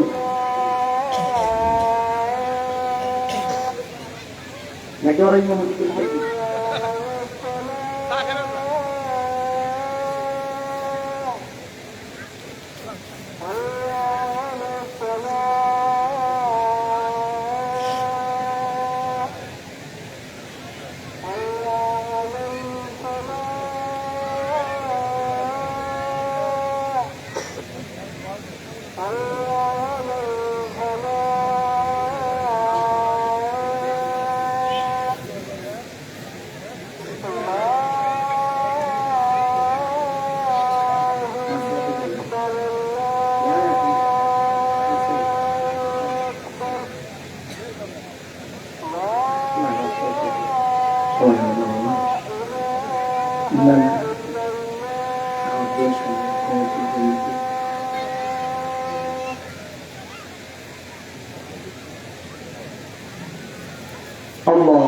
কষ্ট হচ্ছে। এইবার কারণের হাঁটু পর্যন্ত চলে গেছে, ও মনে করছে দেহ শক্তি আছে, উঠতে পারবো। এইবার যখন মাথা পর্যন্ত গেছে, ও বলে ব্যাপার না, উঠতে পারবো। আল্লাহ যখন গলা পর্যন্ত জমিনের ভিতরে চলে গেছে, দেখে বলে নবী মুসা, ধন সম্পদ যা আছে সব তোমার, আর তোমার আল্লাহ, তুমি নিয়ে যাও, জানটা ভিক্ষা দাও। মুসা আলাইহিস সালাম ডেকে বলে, আল্লাহুস সামাদ, আমার আল্লাহ মুখোপেক্ষী, আমার আল্লাহ কারো কাছ থেকে কিছু নেয় না। কারণ তোর ধন সম্পদ সহ জমিনের ভিতরে চলে যা, আর পৃথিবীর ইতিহাসে সাক্ষী থাক তোর মতো যারা স্বর্ণ রূপা টাকা পয়সা জমা রাখবে, আল্লাহ রাস্তায় খরচ করবে না, কিয়ামতের ময়দানে আল্লাহ তুই কারুনের কাতারে দাঁড় করায়া বিচার করবে। এজন্য সূরা তাওবার ভিতরে আল্লাহ বলেছেন যারা স্বর্ণ রূপা টাকা পয়সা জমা রাখে কিয়ামতের ময়দানে আল্লাহ রাব্বুল আলামিন বলেন তাদের জন্য রয়েছে আযাবের সুসংবাদ। আপনার এই সম্পদ আপনার জাহান্নামের শাস্তির কারণ হবে। এজন্য ধনী যদি সম্পদ দেয়, ধনী যদি তার সম্পদের হিসাব করে যাকাত দেয়, এতে তার সম্পদ কমে না বাড়ে। যাকাত হলো মালের ময়লা, যাকাত সম্পদকে পবিত্র করে। কথা বলেন, আল্লাহ আপনারে ধনী বানাইছে, আলহামদুলিল্লাহ। আল্লাহ যে আমার যাকাত দেওয়ার মতো তৌফিক দিয়েছে, যাকাত দাতাদের যে ভিতরে যে আল্লাহ আমারে কবুল করছে, এটা একটা শুকরিয়ার বিষয়। আপনি যাকাত মানে জরিমানা মনে করেন, দিলে কমবে না গো, দিলে বাড়বে বাড়বে। কথা কয় না? আল্লাহ সম্পদ দিলে যাকাত দিবেন, ফসলের ওষুধ দিবেন, দিলেই পারবি দিলেই পারবি দিলেই পারবি। ধনী যদি যাকাত দেয় ধন আরো বাড়বে। কথা কয়? আর যাকাত দেওয়া মানে কি করা? দয়া বা করুণা করে। শোনেন, গরিবকে আপনি যাকাতে দয়া করুণা করছেন না। আপনি ধনী, আপনার যাকাত দেওয়া ফরজ। ওই গরিব আপনার যাকাতের অর্থ গ্রহণ করে আপনাকে ফরজ ইবাদত পালনের সুযোগ তৈরি করে দিয়া ওই গরিব আপনাকে দয়া করেছে। আপনি ধনী দয়া করেননি, আপনি দিতে বাধ্য। আপনি আল্লাহর হুকুমটা জাস্ট পালন করছেন, আপনি দয়া করুণা করেননি। মিয়া অনেকে ভাব দেখা মানে যাকাত দিয়ে দয়া করুণা করতেছি। এটা দিলে আপনি বাঁচবেন, না দিলে ফাঁসবেন। আপনার এই সম্পদ জাহান্নামের আযাবের কারণ হবে। কথাকে বুঝাইতে পারলাম? তাহলে ধনী যাকাত দেওয়া ফরজ। আল্লাহ যাদেরকে ধনী বানাইছে আমরা হিসাব করে প্রত্যেক বছর একদিন যাকাত দেব ইনশাআল্লাহ। কি 500-600 টাকা করে দেব? লুঙ্গি শাড়ি কিনে দেব, না 1-1.5 লাখ টাকা একজনে কি দেব? কথা কাটা রাষ্ট্রীয় ভাবে যদি যাকাত কালেকশন হয় এটা সবচেয়ে ভালো হয়। তবে গ্রামবাসী উদ্যোগ নিয়ে যদি মসজিদ বানানো যায়, মাদ্রাসা বানানো যায়, যদি ঈদগাহ মাঠ বানানো যায়, কবরস্থানে বানানো যায়, ওই গ্রামের মানুষ ইচ্ছা করলে উদ্যোগ নিয়ে যাকাতও কালেকশন করে গরিবদের তালিকা করে যাকাত তারাও দিতে পারে। আমার এবার শুনে অনেক জায়গার মানুষ এরকম সিস্টেম করছে, যাকাত কমিটি গঠন করছে এলাকায়। ধনীরা মিলে একটা যাকাত কমিটি গঠন করবে। 50 লাখ হয়েছে, 30 জনের তালিকা করে গ্রামের 30 জন গরিবকে দিয়ে দেন। পরের বছরে আরো 30 জন, পরের বছরে আরো 30 জন, 5 বছরে 150 জন। একই গ্রামে কি 150 জন গরিব থাকে? থাকেই না। তার মানে 5 বছর পরে আপনার গ্রাম হবে গরিব মুক্ত, সবাই সচ্ছল, অভাব মুক্ত। কথা কি বুঝতে পারলে? রাষ্ট্র কবে দায়িত্ব নেবে, কবে ইসলাম কায়েম হবে আমরা তো জানি না। কারণ এদেশের মানুষ ইসলামের জন্য খাবে, কিন্তু সময় মতো ইসলামকে বিপদে ফেলে দেয়। কথা কয় না কেন? ওই ছবি আল্লাহ দাঁড়িয়ে রাষ্ট্র চালানোর কথা কয়। মানে হুজুরদেরকে অন্যদিকে ভরসা করা যায়, মসজিদের ইমামতিতে ভরসা করা যায়, সমাজের ইমাম বানাইতে চাই না। কথা কি বোঝে? সম্মানিত ভাইয়েরা আমার, তাহলে মুমিন বান্দার 3 নাম্বার গুণাবলী, আল্লাহ যদি ধনী বানায় হিসাব করে যাকাত দেবেন তো ইনশাআল্লাহ। কারা কারা দেবেন একটু হাত তুলে দেখান। আল্লাহ আমাদের সবাইকে যাকাত দেওয়ার মতো অর্থ দান করুন, আর সঠিক পদ্ধতিতে যাকাত দেওয়ার তৌফিক দান করুন। এইবার যুবক রেডি হও। 4 নাম্বার গুণাবলী যুবকদের হওয়ার। আল্লাহ বলেন ওয়াল্লাযীনা হুম লিফুরুজিহিম হাফিজুন। মুমিন বান্দার 4 নাম্বার গুণাবলী নিজের যৌবনটাকে সংযত রাখা, নিজের যৌবনটাকে কন্ট্রোল করা। মুমিনের যৌবন হোটেলে বিক্রি হয় না, পার্কে বিক্রি হয় না। মুমিন কোনদিন বিয়ের আগে অবৈধ প্রেম ভালোবাসা করতে পারে না। কথা বলেন? হে তরুণ যুবকেরা শোনো, এই যৌবন কালটা কঠিন একটা সময়।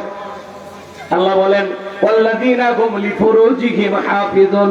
নিজের যৌবনটাকে সংযত রাখো, নিজের যৌবনটাকে কন্ট্রোল করো। এই যৌবন কালের সময়ের হেফাজত করা দরকার আছে না নাই? আল্লাহ শিশুকালের হিসাব নেবেন না, হিসাব নেবেন যৌবন কালের। আমরা যৌবন কালে গুনাহ করতে ভালোবাসি, আর যৌবন কালের ইবাদত আল্লাহ পছন্দ করে।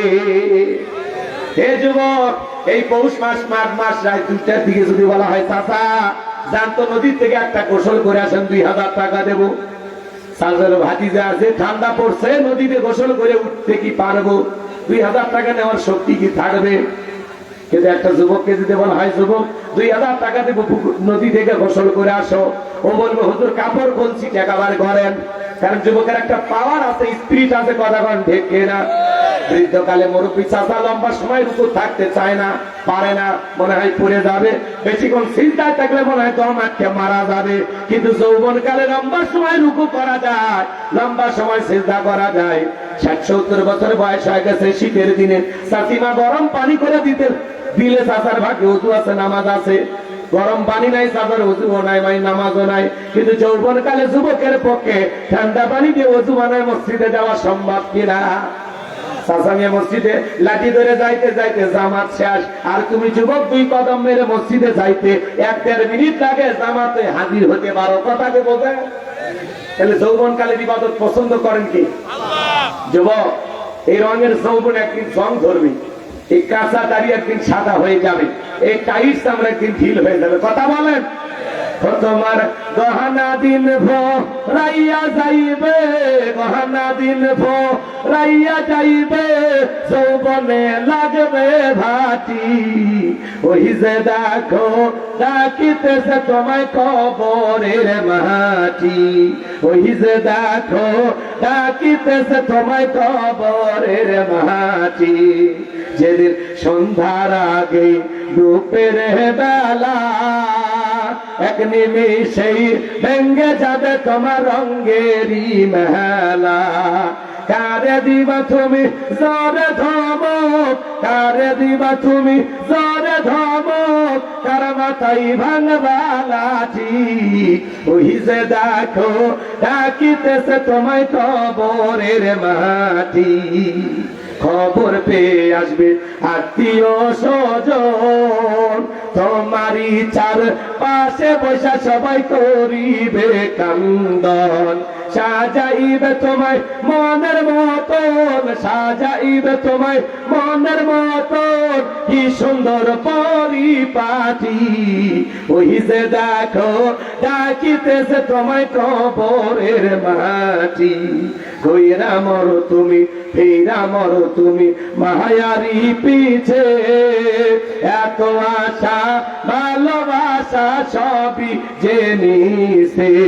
কোন দিন জানো আইসা পরে, কোন দিন জানো আইসা পরে আজরাইলের হাতের চিঠি। ওই যে দেখো ডাকিতেছে তোমায় কবরের মাটি। কথা কন, মার হাবা কন না। গজল গান শুনে কি কেউ লাগে থাল টানেন না, মনে দুঃখে নদীতে ডুব দিয়ে কি বলেন? গানের মধ্যে কি কথা ঠিক আছে? লাইন সব ঠিকঠাক আছে? মন খারাপ করছেন আপনারা? এই জন্য যুবক আজকে চামড়া আছে তাই আল্লাহর সাথে করতেছ ভাই। যখন হবে চামড়া ঢিল করে, ঢিল আবার চামড়া, আল্লাহ কি করবে রে? এই কথা বল না কেন? যৌবন কালে যদি আপনি ইবাদতটা ঠিকঠাক করেন, বৃদ্ধকালে যদি ইবাদতে সামান্য ত্রুটিও হয়, আল্লাহ বয়স্ক ভাতা হিসেবে মাফ করে দিবে। কথা কয় না? কিন্তু যৌবন কালে যদি আল্লাহর ইবাদত না করে পুরো বয়সে মিল লাগান, যৌবন কালের হিসাব পাই টু পাই হবে। যুবক, কার জানালায় রাত 2টার দিকে যা গল্প করলি? যুবক, ওই যে সেদিন গোলাপ ফুললে কার পিছনে ঘুরলি? 31 নাইট পালন করার জন্য বান্ধবীরে দাওয়াত দিয়ে রাখছো।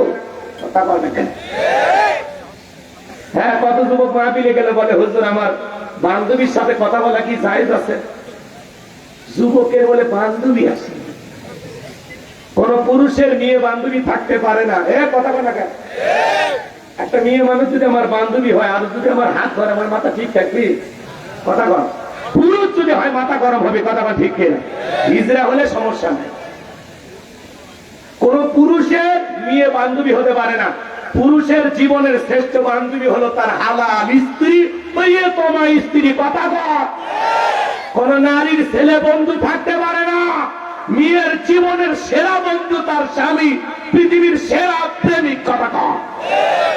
বিয়ের আগে অবৈধ প্রেম ভালোবাসা করা জায়েজ না হারাম? যুবক, এখনো সময় আছে, যৌবনের কারণে আর গুনাহ কইরো না। কার সাথে ভিডিও কলে কথা বলো? মা বাবার চোখকে ফাঁকি দিয়ে কথা কথা আছে না, আছে না?